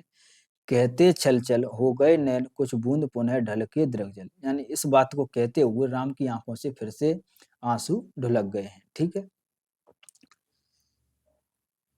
रुक गया कंठ चमका लक्ष्मण तेज प्रचंड, यानी राम का जो कंठ है वो रुक गया है, चमका लक्ष्मण तेज प्रचंड, यानी इस बात पर जो राम रोए हैं तो उसकी प्रतिक्रिया किस किस पर कैसे होगी, तो इन पंक्तियों में वो देखिए आप दोस्तों। क्योंकि एग्जाम में एक प्रश्न इस प्रकार से आया हुआ था कि राम की शक्ति पूजा में जब राम रोते हैं तो उनका जो प्रभाव है वो लक्ष्मण पर और अंगद पर, जामवंत पर, हनुमान पर किस प्रकार से होता है, तो वो आप देखिए कि राम जैसे ही रोए हैं ये बात कहते हुए, तो चमका लक्ष्मण तेज प्रचंड, यानी लक्ष्मण का जो गुस्सा है वो एकदम से प्रचंड हो गया है। धस गया धरा में कप गह युग पद, यानी जो कपि यानी हनुमान जी हैं, ये बात जैसे ही उन्होंने सुनी, राम को देखा, तो वो धरा यानी पृथ्वी पर गड़े जा रहे हैं शर्म से कि मेरे होते हुए राम रो रहे हैं। ठीक है। मसक दंड स्थिर जामवाद, यानी जामवंत हैं वो भी एकदम से स्थिर हो गए हैं राम को देखते हुए। समझते हुए जो सकल भाव व्याकुल सुग्रीव, यानी ये सब देखते हुए जो सुग्रीव है वो भी व्याकुल हो उठे हैं। हुआ उर्मे ज्यों विषम घाव, यानी ऐसा लग रहा है जैसे सुग्रीव के मन में कोई विषम घाव हो गया हो। निश्चित सच करते हुए विभीषण कार्यक्रम, मौन में रहा जो स्पंदित वातावरण विषम, यानी विभीषण भी अब मौन हो गया है, वातावरण की स्थिति देखते हुए भी विभीषण भी चुप हो गए कि क्या मैंने खामखाई रावण राम को बेफालतू में इतना कुछ कह दिया। ठीक। अब देखिए कि निज सहज रूप में संयत हो जानकी प्राण, जानकी प्राण यानी राम। ठीक है। अब राम है वो अपने सहज रूप में आ गए हैं, तो निज सहज रूप में संयत हो जानकी प्राण बोले, यानी जो जानकी प्राण यानी जो राम है वो बोले हैं, संयत हो गए हैं वो फिर से, यानी अभी जो राम रोए हुए थे, जो बिखर रहे थे, वो फिर से अपने आप को संयमित करके फिर बोलते हैं कि आया न समझ में यह देवी विधान, रावण अधर्मरत भी अपना में हुआ अपर, यह रहा सत्य का खेल समर शंकर शंकर, यानी यह जो देवी विधान है, आया न समझ में यह देवी विधान, यानी मेरे ये समझ में ये देवी विधान नहीं आ रहा है कि रावण अधर्मरत भी, यानी रावण एक तरफ से एक तरीका से अधर्मरत है, यानी वो अधर्म के साथ है, अपना में हुआ अपर, यानी रावण पूरी तरह से अधर्मरत है। सत्य का खेल समर शंकर शंकर, यानी मैं धर्म के पक्ष में लड़ रहा हूँ, रावण अधर्म के पक्ष में लड़ रहा है, फिर भी शक्ति उस तरफ क्यों है, शक्ति का खेल ये क्या है, मेरे समझ में कुछ नहीं आ रहा है। सत्य का खेल समर शंकर शंकर, और ये शक्ति का समर मेरे समझ में कुछ नहीं आ रहा है। कर्ता में योजित बार बार सर निकल सिसित, हो सकती जिनसे यह संस्कृति संपूर्ण विजित, यानी मैं बार बार सर निकल सिसित, यानी मैं बार बार योजना बनाकर योजित करके अपने बाणों को चला रहा था, जिनसे मैं पूरी संस्कृति यानी पूरे संसार को जीत सकता था। हो सकती थी जिनसे संस्कृति संपूर्ण विजित, यानी मैं इन बाणों से पूरी संसार को जीत सकता था। जो तेज पुंज सृष्टि की रक्षा का विचार, यानी जो बाण में रक्षा के, यानी जो लोक है, जो जनता है, उसकी रक्षा के लिए मैं चला रहा हूँ। जो तेज पुंज सृष्टि की रक्षा का विचार, यानी जिन बाणों से सृष्टि की रक्षा की जा सकती थी, है जिसमें निहित पतन घातक संस्कृति अपार, यानी इन बाणों से मैं पूरी संस्कृति को बचा सकता था। वो बाण, उन बाणों से कुछ हो ही नहीं रहा, जैसे ही मैं उधर छोड़ता हूँ वो शक्ति के पक्ष में चले जाते हैं, यानी शक्ति उन्हें छीण कर देती है। सत बुद्धि बोध, देखिए कि सत बुद्धि बोध सूक्ष्मात्म सूक्ष्म मन का विवेक, जिनमें है छात्र दम का घृत पूर्णाभिषेक, यानी राम जो अपने बाण हैं, अपने जो तीर हैं, उनकी जो विशेषता, उनकी विशेषता बताते हुए कह रहे हैं कि सत शुद्ध बोध, यानी सैकड़ों ऋषियों की बुद्धि लगी हुई है इनमें। सूक्ष्म आत्म सूक्ष्म मन का विवेक, यानी जो जितने मुनि हैं, जो ऋषि हैं, उनकी अति सूक्ष्म से सूक्ष्म मन विवेक से ये बाण लक्षित हैं, जिनमें है छात्र धर्म का घृत पूर्णाभिषेक, यानी जो ये मेरे बाण हैं, ये जो मेरे तीर हैं, इनमें छात्र धर्म से जो पूर्णाभिषेक हुआ है, जो हुए प्रजापतियों से संयम से रचित, यानी ये प्रजापतियों के संयम से रचित हुए हैं, उनके बनाए हुए हैं। बेसर हो गए आज रण में श्रीहत खंडित। यानी वो सभी तीर जिन तीरों से मैं सृष्टि पूरे संसार पर विजय कर सकता था, पूरी संसार को बचा सकता था, पूरी सृष्टि को मैं बचा सकता था, जो सैकड़ों मुनियों के विवेक से, उनकी शक्ति से, उनके बोध से, ये छात्र धर्म से, ये प्रजापतियों के संयम से, इतना सब कुछ था इन तीरों में, जिन्होंने इन तीरों को बनाया था, इतना सब कुछ था। लेकिन जैसे ही वे सर हो गए आज रण में श्रीहत खंडित, यानी वो सभी जो जितने मैंने बाण छोड़े, वो रण में श्रीहत खंडित हो गए, यानी विच्छेदित हो गए। ठीक है। देखा है महाशक्ति रावण को लिए अंक, यानी मैंने देखा था रण रण में, यानी मैंने युद्ध में देखा था कि देखा है महाशक्ति रावण को लिए अंक, यानी जो महाशक्ति हैं, दुर्गा हैं, वो रावण को अपनी गोद में लिए हुए हैं। ठीक है। यानी रावण को चारों तरफ से उन्होंने अपनी गोद में लिया हुआ है। लांछन को ले जैसे शशांक नभ में असंक, यानी जिस प्रकार लांछन को ले जैसे शशांक, शशांक माने होता है चंद्रमा, कि जैसे चंद्रमा सैकड़ों दागों को लेते हुए भी, चंद्रमा में सैकड़ों दाग होते हुए भी जो नव आकाश है वो अपनी गोद में लिए रहता है चंद्रमा को, उसी प्रकार जो शक्ति है वो रावण इतना अधर्मरत है, उसको अपनी गोद में लिए हुए हैं। ठीक। हम मंत्र पूत सर समृद्ध करती बार बार, निष्फल होते लक्ष्य पर क्षिप्र बार पर बार। मैं मंत्र पूत करके अपने बाण को बार सर को यानी तीरों को बार बार उनकी तरफ छोड़ता हूँ, और वो निष्फल होते लक्ष्य पर क्षिप्र बार पर बार। और जो देवी हैं, जो दुर्गा हैं, वो लक्ष्य को बार बार, लक्ष्य पर मेरा तीर लग ही नहीं रहा, यानी वो वैसे ही निष्फलक हो जाते हैं। विचलित लख कपिदल कुद युद्ध को जुमे ज्यों ज्यों, यानी जैसे ही मैं जो कपिदल है, यानी जो लख कपिदल है, यानी जो वानरों की सेना है, उसको मैं क्रुद्ध, यानी उसके क्रोध को मैं जैसे ही देखता था, उनके क्रोध को, उनकी चीखों को मैं जैसे ही सुनता था युद्ध में, वैसे वैसे झकझक झलकती बहन बामा के द्रग त्यों त्यों, पश्चात देखने लगी मुझे बंध गया हस्त। यानी जैसे ही मैं वानरों के क्रुद्ध को सुनता था, मैं युद्ध में फिर अपने बाण छोड़ता था, लेकिन झकझक झलकती बहन बामा के द्रग त्यों त्यों, यानी जैसे ही बामा, यानी जो शक्ति हैं, उनकी आंखों से ऐसी रोशनी निकलती थी, ऐसी शक्ति आग निकलती थी, बहन यानी आग निकलती थी, कि मेरे बाण वहीं पर खंडित हो जाते थे। पश्चात देखने लगी मुझे बंध गए हस्त, यानी ज्यों जैसे ही मैं अपने बाण छोड़ रहा था, और गुस्से में मैं छोड़ रहा था, पर फिर क्या हुआ कि जो दुर्गा हैं वो मुझे साक्षात मेरी ओर ही देखने लगी। यानी जैसे ही दुर्गा ने मेरी ओर देखा, पश्चात देखने लगी मुझे बंध गए हस्त, यानी जैसे ही उन्होंने मुझे देखा, वैसे ही मेरे हाथ बंध गए, फिर मैं शक्ति की ओर बाण नहीं चला पाया। फिर खिंचा न धन मुक्त ज्यों बंधा मैं हुआ त्रस्त, और मैंने फिर मेरे से जो धनुष की डोरी है वो नहीं खिंची, और फिर मैं वैसे ही त्रस्त हो गया, यानी वैसे ही वैसे मैं खड़ा रहा। ठीक। कह हुए भानुकुल भूषण वहां मौन क्षण भर। भानुकुल भूषण यानी जो राम है, भानुकुल के भूषण, यानी जो राम का जो वंश है वो सूर्य से जुड़ता है, तो भानुकुल भूषण यहाँ राम को बोला गया है। तो राम ये सब कहते हुए फिर से मौन हो गए हैं। ठीक। बोले विश्वस्त कंठ से जामवान, यानी अब जामवंत जी हैं वो बोल रहे हैं। ठीक है। और जो जामवंत हैं, ये सब राम की अवस्था उन्होंने सुन ली है। तो जामवंत थोड़े बूढ़े हैं, यानी जो थोड़े उम्र में ज्यादा हैं, उन्हें अनुभव ज्यादा है। तो फिर वो राम को समझाते हुए कहते हैं कि रघुवर विचलित होने का नहीं देखता मैं कारण, यानी हे रघुवर जी, मैं विचलित होने का कारण नहीं देख रहा, यानी नहीं समझ पा रहा हूँ। हे पुरुष सिंह तुम भी यह सत्य करो धारण, यानी हे राम तुम विचलित मत हो, इसका मैं कारण नहीं समझ पा रहा, लेकिन इसका एक कारण ये हो सकता है कि तुम भी उस शक्ति को धारण करो। यानी हे राम तुम विचलित मत हो। विचलित का कारण मैं सिर्फ यही देख रहा हूँ कि जो शक्ति की आराधना जो रावण ने की है, उस शक्ति की आराधना तुम भी करो, उससे और ज्यादा तेज करो। रावण अधर्म की तरफ है, तुम धर्म की तरफ है। अगर तुम भी उनकी शक्ति की मौलिक कल्पना करोगे, उनकी आराधना करोगे, तो शक्ति तुम्हारे पक्ष में आएगी। ठीक है। तो यही बात है जो जामवंत जी हैं वो बता रहे हैं। ठीक। तो देखिए कि आराधन का दृढ़ आराधन से दो उत्तर, तुम बरो विजय संयत प्राणों से प्राणों पर, रावण अशुद्ध होकर भी यदि कर सका त्रस्त, तो निश्चित तुम हो सिद्ध करोगे वस्त उसे ध्वस्त। शक्ति की करो मौलिक कल्पना करो पूजन, और छोड़ दो समर जब तक न सिद्ध हो रघुनंदन। ठीक। तो जामवंत जी उन्हें क्या सुझाव दे रहे हैं, जो शक्ति की मौलिक कल्पना है वो इसमें बता रहे हैं कि आराधन का दृढ़ आराधन से दो उत्तर, यानी हे राम, अगर उसने आराधना की है तो तुम उससे दृढ़ आराधना करो, यानी उससे कठिन तपस्या करो, उससे दृढ़ आराधना करो, उससे ही तुम उत्तर दो।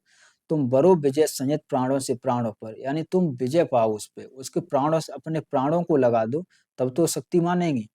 रावण अशुद्ध होकर भी यदि कर सका त्रस्त, तो निश्चित तुम हो सिद्ध करोगे उसे ध्वस्त।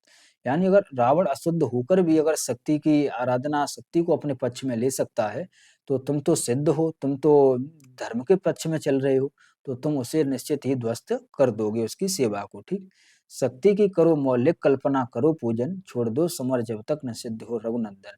यानी हे रघुनंदन, तुम शक्ति की मौलिक कल्पना करो, यानी फिर से अपनी शक्ति की कल्पना करो, और तब तक तुम छोड़ दो समर, यानी तब तक तुम युद्ध को छोड़ दो, तब तक तुम मौलिक सिद्ध की जो मौलिक कल्पना है उसकी सिद्धि करो। ठीक, फिर वो क्या उपाय बता रहे हैं जामवंत जी आगे, कि तब तक लक्ष्मण हैं महावाहिनी के नायक, यानी तब तक युद्ध में कैसे कैसे लड़ाई होगी उसको वो समझाते हैं, कि तब तक लक्ष्मण हैं महावाहिनी के नायक, यानी तब तक जब तक आप वो अपनी आराधना करोगे, तो आप अपनी आराधना करो, तो उस समय जो लक्ष्मण हैं वो महावाहिनी के नायक होंगे। मध्य भाग में अंगद, दक्षिण श्वेत सहायक, यानी मध्य भाग में अंगद रहेंगे और दक्षिण श्वेत में और उनके सहायक रहेंगे। ठीक, मैं भल्ल सैन्य है वाम पार्श्व में हनुमान, मैं भालुओं की सेना का वो रहूंगा, जो अधिकारी रहूंगा, यानी मैं भल्ल सैन्य, मैं भालुओं की सेना का अधिकारी रहूंगा। है वाम, यानी वाम बाईं तरफ जो हनुमान जी हैं वो रहेंगे। नल नील और छोटे कपिगढ़ उनके प्रधान, यानी हनुमान जी उनके प्रधान रहेंगे, नल नील और छोटे कपिगढ़ हैं उनके, हनुमान जी प्रधान रहेंगे। ठीक है, सुग्रीव विभीषण अन्य यदुपत यथा समय, आएंगे रक्षा हित जहां भी होगा भय। यानी सुग्रीव, विभीषण और जो अन्य सेनापति हैं, अन्य युद्धपति हैं, वो समय अपने यथा समय जब रक्षा की जरूरत होगी, यानी जैसे ही लगेगा कि इधर युद्ध में ज्यादा वो जरूरत है, तो वो लोग तुरंत अपनी सेना को लेके उधर चले जाएंगे। ठीक है, तो ये जामवंत जी हैं उन्होंने पूरा वो समझा दिया है। ठीक, तो ये वो विचार मिल गया। तो विचार मिलने के बाद सभा में क्या होता है कि खिल गई सभा, यानी ये सब विचार सुन के जामवंत जी का सारी सभा खिल गई, यानी उनके मन में फिर से चेतना जागी। उत्तम निश्चय भल्लनाथ, उत्तम निश्चय भल्लनाथ, कह दिया वृद्ध को मान, राम ने झुका माथ। यानी जो राम जी हैं वो भल्लनाथ, यानी जो जामवंत जी हैं, उनसे कहते हैं कि आप बिल्कुल सही कह रहे हैं, उत्तम निश्चय, यानी आपने जो कहा है वो बिल्कुल सही है, और राम ने सिर झुका करके उनसे ये बात उनकी मान ली है। ठीक है, हो गए ध्यान में लीन पुनः करते विचार, देखते सकल तन पुलकित होता बार बार। यानी जो राम है वो फिर अपने ध्यान में पहुंचे हैं और उन्होंने विचार कर लिया, देखते सकल तन पुलकित होता बार बार, और उनका बदन है, यानी उनका जो शरीर है वो बार बार उन्हें लग रहा है कि हाँ अब सब कुछ सही है। ठीक, कुछ समय अनंतर इंद्रिय वर निंदित लोचन, खुल गए रहा निष्पलक भाव में मंजित मन, बोले आवेग रहित स्वर में विश्वास स्थित। यानी कुछ समय अनंतर इंद्रिय वर निंदित लोचन, यानी जो राम है कुछ समय तक अपनी आंखों को मीचते हैं, मीचने के बाद जब वो ध्यान से निकलते हैं तो खुल गए, उनकी जो आंखें हैं वो खुल गई। रहा निष्पलक भाव में मंजित मन, यानी उनका सभी लोग उनकी तरफ निष्पलक भाव से देख रहे हैं राम की तरफ।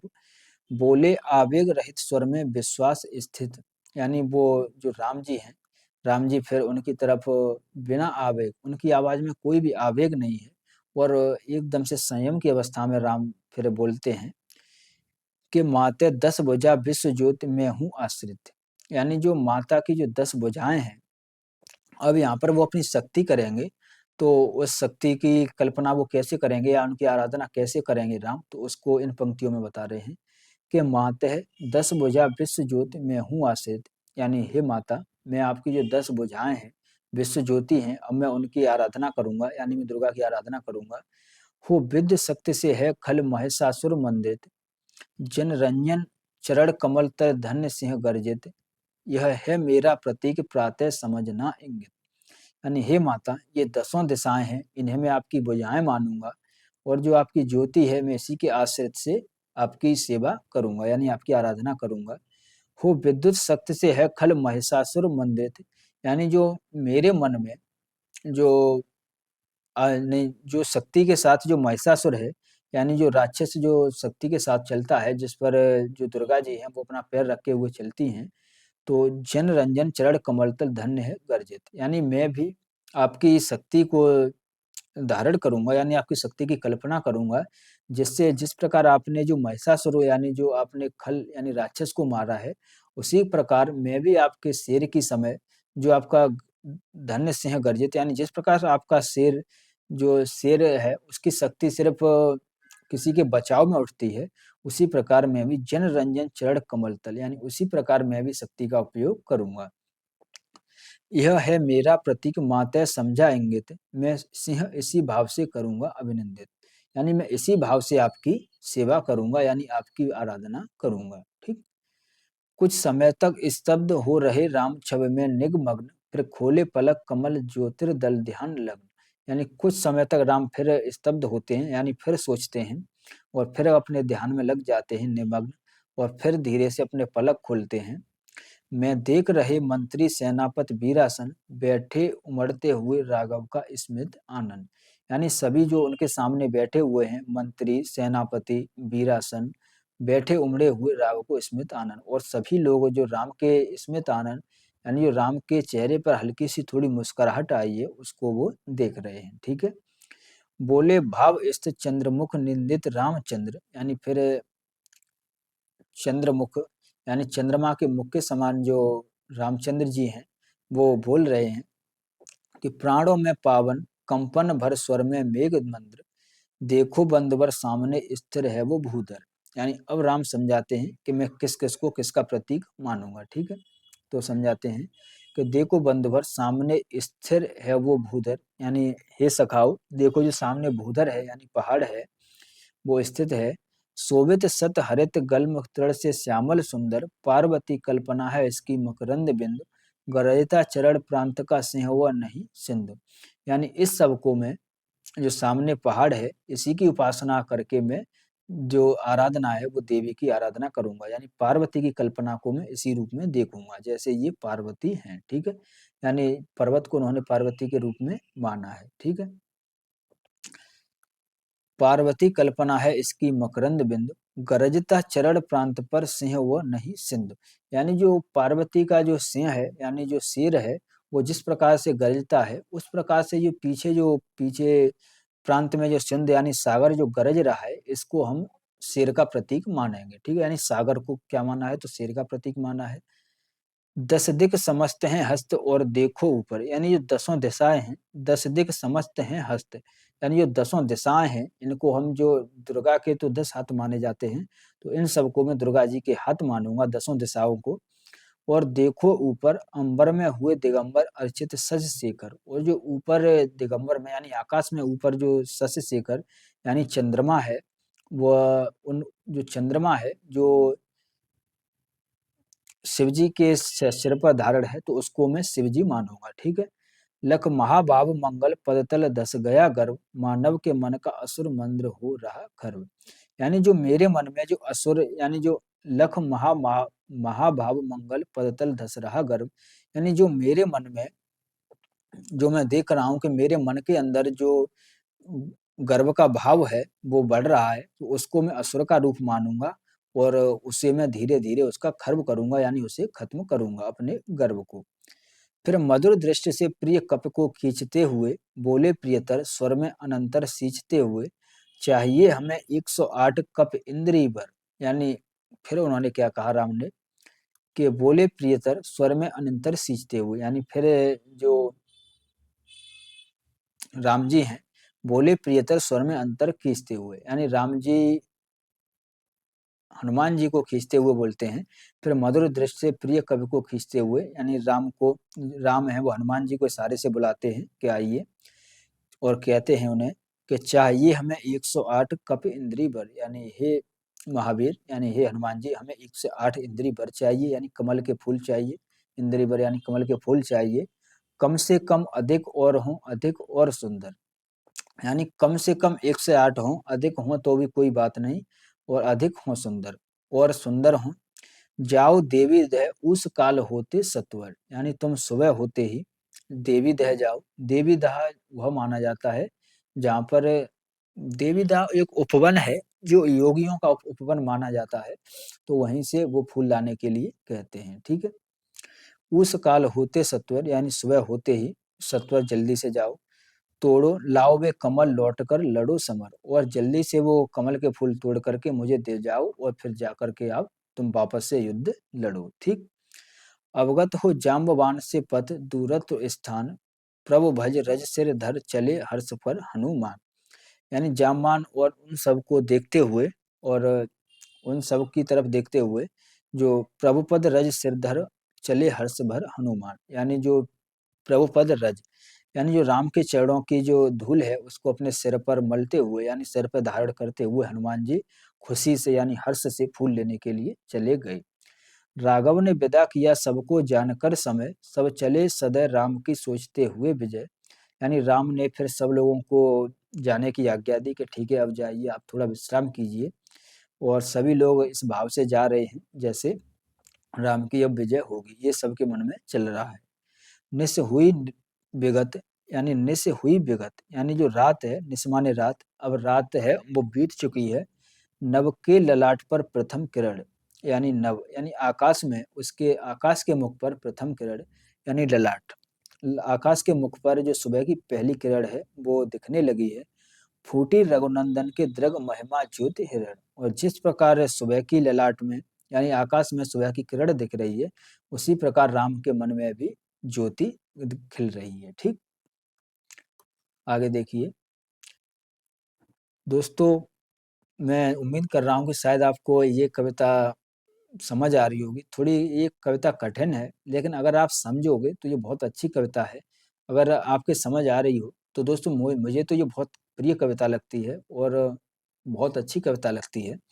तो थोड़ा धैर्य रखिए। एक बार अगर आपके ये समझ में आ गया, फिर आप एक बार अपनी तरफ से पढ़ लोगे तो पूरी कविता आपको पूरी समझ आ जाएगी। और दोस्तों ये मोस्ट इम्पोर्टेंट कविता है, इसे कृपया छोड़िए मत, क्योंकि एनटी एग्जाम में, नेट के एग्जाम में इस कविता से 1-2 प्रश्न तो पक्का आना ही आना है। ठीक है, ये तय है कि इस कविता से तो आएगा ही आएगा। ठीक।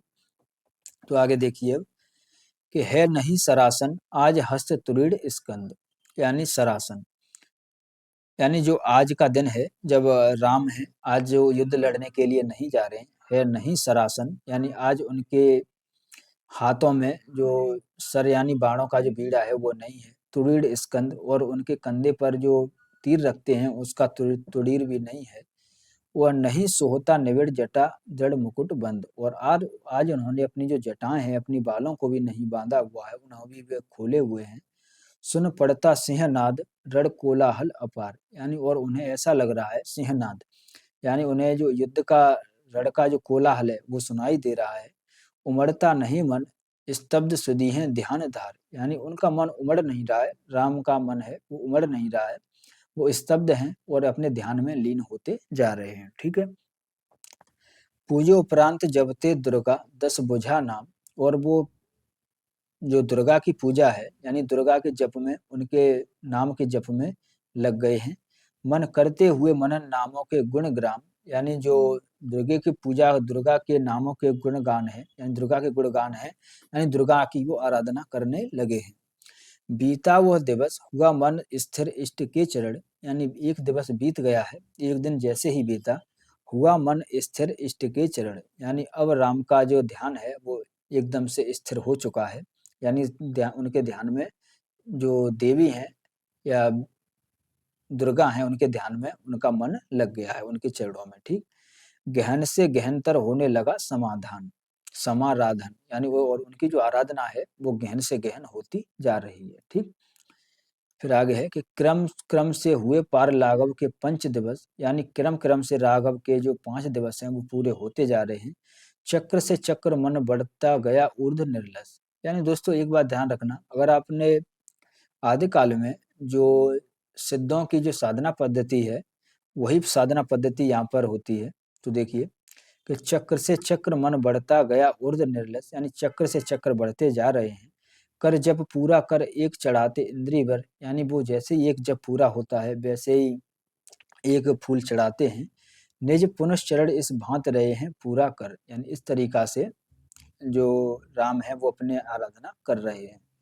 चढ़ षष्ठ दिवस आज्ञा पर हुआ समाहित मन, यानी अब छठा दिवस है, यानी उनकी पूजा का, उनकी आराधना का छठा दिन है। चढ़ षष्ठ दिवस आज्ञा पर हुआ समाहित मन, प्रति जप से खिच खिच होने लगा महाक्रसण, यानी जैसे ही छठा दिन हुआ है, 6वें दिन पे वो आराधना कर रहे हैं, और आराधना उनकी इतनी तंगड़ी इतनी ज्यादा होती जा रही है कि इससे महा आकर्षण, यानी उससे महा आकर्षण होने लगा है। ठीक है।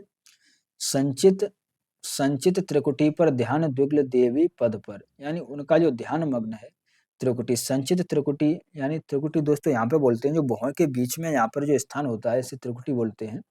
तो यहाँ पर राम का ध्यान आ चुका है और राम एक तरीका से पूरे ध्यान में है देवी के। ठीक है। जप के स्वर लगा कांपने थर थर अंबर, यानी उनके जप से जो अंबर है वो भी अब कांपने लगा है, यानी वो पूरी तरीका से पूरे ध्यान में है। 2 दिन निष्पंद एक आसन पर रहे राम, यानी 2 दिनों तक निष्पंद एक ही आसन पर राम बैठे हुए हैं, एक ही तरीके से राम बैठे हुए हैं। अर्पित करते इंद्री वर जपते हुए नाम, यानी और वो अपना जप लगातार कर रहे हैं, एक जैसे जप पूरा होता है एक फूल को चढ़ाते हैं। 8वां दिवस मन ध्यान युक्त चढ़ता ऊपर, कर गया अतिक्रमण ब्रह्मा हरि शंकर का स्तर, यानी 8वां दिन जैसा हुआ है उनका ध्यान चढ़ता ऊपर, यानी 8वें दिन उनका ध्यान है वो और ऊपर चढ़ता गया। कर गया अतिक्रमण ब्रह्मा हरि शंकर का सत्सर, यानी जो ब्रह्मा है और शिव हैं उनके भी स्तर को, उनके भी लोक को उनका ध्यान पार कर गया है। हो गया विजित ब्रह्मांड पूर्ण देवता स्तब्ध, यानी अब उन्हें लग रहा है राम की तपस्या इतनी हैवी होती जा रही है, इतनी ज्यादा होती जा रही है कि हो गया विजित ब्रह्मांड, यानी पूरा ब्रह्मांड उसे विदित हो गया है, यानी उसे पता चल गया है। देवता स्तब्ध, यानी देवताओं को भी पता चल गया कि ये कौन है, इतनी कड़ी तपस्या कर रहा है, देवता भी स्तब्ध हैं। हो गए दग्ध जीवन के तप के समारब्ध, यानी जो हो गए दग्ध जीवन के तप, यानी जो राम के जो कर्म है दोस्तों, ये बात को ध्यान रखना, ये लाइन कैसी है कि हो गए दग्ध जीवन के तप के समारब्ध, यानी जो राम के जीवन के जो कर्म है वो कभी सभी कर्म उनके संचित कर्म है वो समारब्ध, उनकी समाप्ति हो चुकी है। ठीक है। यानी जो राम के जितने संचित कर्म है, जैसे ही दोस्तों अगर मोक्ष मिलता है तो मोक्ष इस प्रकार से मिलता है कि जैसे हमारे 3 तरह के कर्म होते हैं, तो उसमें जो हमारे संचित कर्म होते हैं उन वो संचित कर्म हमारे शून्य हो जाते हैं, वैसे ही हम मोक्ष में पहुंच जाते हैं। ठीक है। तो जो राम के तप से, राम के जीवन के तप में जो भी संचित कर्म थे वो सभी समारब्ध, यानी सब समाप्त हो चुके हैं। रह गया एक इंद्रिय पर मन देखता पार, यानी अब रह गया एक इंद्रिय पर मन देखता पार, यानी अब राम सोच रहे हैं कि मास्टर एक इंद्रिय पर रह गया है, यानी एक फूल और मैं चढ़ाऊंगा तैसे ही ये तप पार हो जाएगा। मन देखता पार, यानी वैसे ही ये मन पार हो जाएगा। प्राह करने हुआ दुर्ग से सहस्रार, यानी वैसे ही उनका जो ध्यान है, उनकी जो आराधना है वो सहस्रार चक्र पर पहुंच जाएगी। ठीक है। दोवे पहर पहर दोवे पहर रात्र साकार हुई दुर्गा छिपकर, हंस उठा ले गई पूजा का प्रिय इंदी भर, यानी रात के समय, रात का जो दूसरा पहर है, द्विपहर रात्रि, यानी दूसरे पहर रात्रि में साकार हुई दुर्गा छिपकर। देखिए दोस्तों, साकार हुई दुर्गा छिपकर, यानी दुर्गा आई, साकार हुई यानी आई और छिप कर, और आई कैसे, छिप करके। ठीक है। तो दुर्गा आई, हंस उठा ले गई पूजा का प्रिय इंद्री बर, यानी वो एक फूल जो लास्ट का बचा हुआ था वो चुपचाप से दुर्गा जी उठा ले गई। ठीक। 1 मिनट दोस्तों। हाँ। हाँ देखिए कि यह जप, 1 मिनट। हाँ, कि यह अंतिम जप ध्यान में देखते चरण युगल, राम ने बढ़ाया कर लेने को नील कमल, यानी जैसे ही अंतिम जप को पूरा करने के लिए ध्यान में देखते चरण युगल, यानी जैसे ही ध्यान में, राम तो अपने ध्यान में है, जैसे ही अंतिम जप को पूरा करने के लिए राम ने हाथ बढ़ाया फूल लेने के लिए, राम ने बढ़ाया कर लेने को नील कमल, यानी जैसे ही राम ने हाथ बढ़ाया तो कुछ लगा न हाथ, हुआ सहसा स्थिर मन चंचल, यानी राम ने देखा कि जैसे ही उन्होंने फूल लेने के लिए हाथ को बढ़ाया वैसे ही उन्हें फूल नहीं दिखा। फूल जब हाथ में लगा नहीं तो उनका मन चंचल हुआ। सहसा जो स्थिर था उनका मन एकदम से उन्हें चिंता हुई कि ये क्या हुआ। ध्यान की भूमि से उतरे, खोले पलक विमल। और राम ने जैसे ही ध्यान की भूमि थे, चरम सीमा पर थे, फिर उन्होंने ध्यान को जैसे ही खोला तो देखा, आंखें खोली, उन्होंने देखा कि खोले पलक विमल, यानी उन्होंने आंखें खोली, देखा वह रिक्त स्थान, यह जप का पूर्ण समय। और उन्होंने देखा कि यहाँ तो खाली स्थान है, यहाँ पर तो कहीं फूल नहीं है। और यह जप का पूर्ण समय, यानी ये जप का पूर्ण समय है। इसे आसन छोड़ना असिद्ध, भर गए नयन दुहन। यानी राम ने सोचा ये अंतिम स्थान है, अंतिम जप है, अंतिम जप पूर्ण होने वाला है और एक फूल नहीं है। अब राम को बड़ा दिमाग खराब हुआ राम का। आसन छोड़ना असिद्ध, भर गए नयन द्वंद। यानी राम सोच रहे हैं कि अगर मैंने आसन छोड़ा, अगर मैं फूल लेने के लिए जाऊंगा तो मुझे आसन छोड़ना पड़ेगा, और अगर मैंने आसन छोड़ा तो फिर ये पूरी मैंने जितनी आराधना की है ये सभी बेकार हो जाएगी, फिर से सब मुझे शुरू से शुरू करना पड़ेगा। भर गए नयन द्वंद, यानी और आंखों की, जो राम की आंख है, राम की आंखों में आंसू आ गए हैं ये देखते हुए कि यार क्या हो रहा है मेरे साथ, मैं कितना कुछ कर रहा हूँ। ठीक है, तो अब राम क्या सोच रहे हैं कि धिक जीवन को जो पाता ही आया विरोध। यानी जो राम की आंखों में आंसू आ गए हैं और वो सोच रहे हैं कि धिक जीवन को जो पाता ही आया विरोध, धिक साधना जिसके लिए सदा ही किया शोध, जानकी हाय उद्धार प्रिया का हो न सका, वह एक और मन रहा राम का जो न थका, जो नहीं जानता दैन्य नहीं जानता विनय। यानी राम सोच रहे हैं कि धिक जीवन जो पाता ही आया विरोध, यानी यार धिक्कार है ऐसे जीवन जीवन पर जो हर तरीके से वो कर रहा है, विरोध ही होता आ रहा है मेरा, शुरू शुरू से ही विरोध चल रहा है। ठीक है, धिक साधन जिसके लिए ही किया शोध, यानी धिक साधना ऐसी जिसके लिए मैं कब से साधना कर रहा हूँ, शोध कर रहा हूँ उसका, जान की हाय उद्धार प्रिया का हो न सका। यानी राम सोच रहे हैं कि जो सीता है, हे सीता, मैं तेरा उद्धार कैसे करूं यार। ठीक है, जानकी हाय उद्धार प्रिया का हो न सका, वह एक और मन रहा राम का जो न थकाए। और जैसे ही राम के मन में ये आया कि राम सीता का उद्धार नहीं होगा, सीता को मैं बचा नहीं पाऊंगा, तो फिर राम का फिर एक और मन है जो फिर एकदम से राम चेतना में आए कि वह एक और मन रहा राम का जो न थका, जो नहीं जानता दैन्य नहीं जानता विनय। यानी एक और जो मन है राम का, वो एकदम से उन्हें ध्यान आया कि जो नहीं, न तो विनय जानता है, न दीन जानता है, दैन्यता जानता है। ठीक, कर गया भेद व माया वरण, प्राप्त कर जय, बुद्ध के दुर्ग पहुंचा विद्युत गति हत चेतन, राम में जगी स्मृति हुए सजग पा भाव प्रमन। यानी फिर से राम का जो मन है वो चेतना पर पहुंचा है, बुद्ध के दुर्ग पहुंचा विद्युत गति हत चेतन। यानी जो बिजली की गति के समान राम का जो मन है वो फिर से अब चेतन रूप में आया है। राम में जगी स्मृत हुए सजग पा महाप्रमण। यानी राम का मन जैसे ही चेतना पर पहुंचा, यानी विद्युत की गति की तरह पे जैसे ही उन्होंने अपना दिमाग चलाया तो फिर उन्हें एक उपाय सूझा, और जैसे ही उपाय मन में सूझा, राम में जगी स्मृति, यानी राम ने सोचा, जैसे ही उन्हें समझ आया, हुए सजग पा भाव प्रमन। यानी उन्हें भाव समझ में आ गया, यानी उपाय उन्हें समझ में आ गया कि अब इसका क्या उपाय है। ठीक है, तो यह है उपाय, कह उठे राम ज्यों मंदिरित घन, कहती थी माता मुझे सदा राजीव नयन, दो नील कमल हैं शेष अभी है पुष्प चरण, पूरा करता हूँ देकर माते एक नयन। यानी राम ने फिर सोचा कि यह है उपाय, यानी राम कह रहे हैं कि अभी तो मेरे पास एक और उपाय है। और वो क्या उपाय है कि कह उठे राम ज्यों मंदिरित घन, यानी राम ने जैसे ही कहा कि अभी तो मेरे पास एक और उपाय है, और जब राम ये बात बोल रहे हैं कि एक और उपाय है, तो कह उठे राम ज्यों मंदिरित घन, यानी घन यानी बादल, बादलों की जिस प्रकार से गर्जना होती है, यानी बादल बादल जब गरजते हैं तो एकदम से उनकी आवाज में थोड़ी कड़क वो होती है, तो उसी प्रकार से राम की आवाज एकदम से कड़क निकली।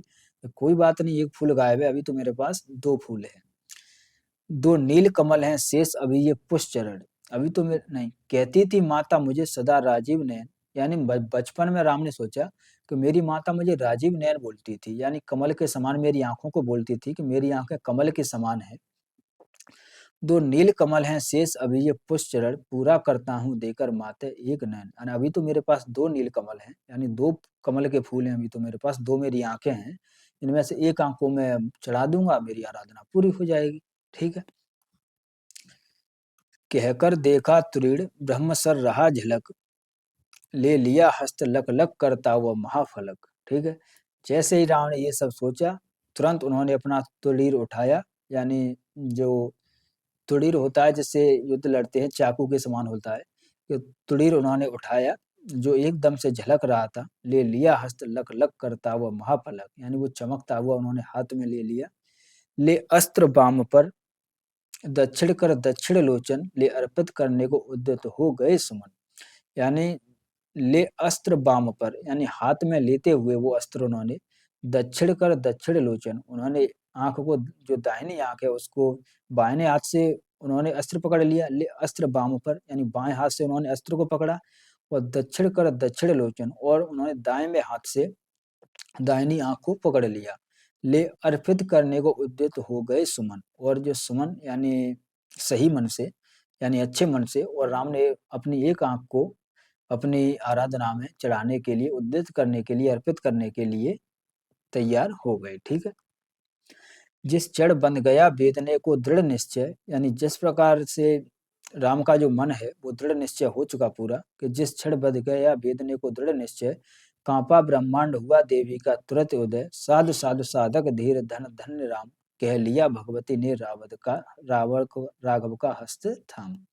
यानी जैसे ही राम ने अपना दृढ़ निश्चय कर लिया कि मैं अभी चढ़ाता हूँ, तो जिस छिड़ गया बेंदने को दृढ़ निश्चय, कांपा ब्रह्मांड हुआ देवी का तुरंत उदय, यानी तुरंत देवी का पूरा ब्रह्मांड कांप गया, और तुरंत देवी का उदय हुआ, यानी तुरंत दुर्गा भागती हुई आई, किस और कहती हैं कि साधु साधु साधक धीर धर्म धन धन्य राम, कह लिया भगवती ने राघव का हस्त थाम।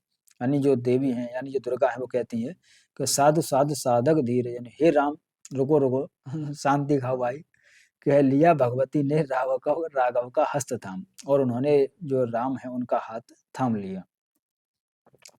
देखा राम ने सामने श्री दुर्गा भास्वर, यानी जैसे ही राम ने आंखें खोली तो उन्होंने देखा कि सामने दुर्गा जी खड़ी हैं, भास्वर यानी सूर्य के समान।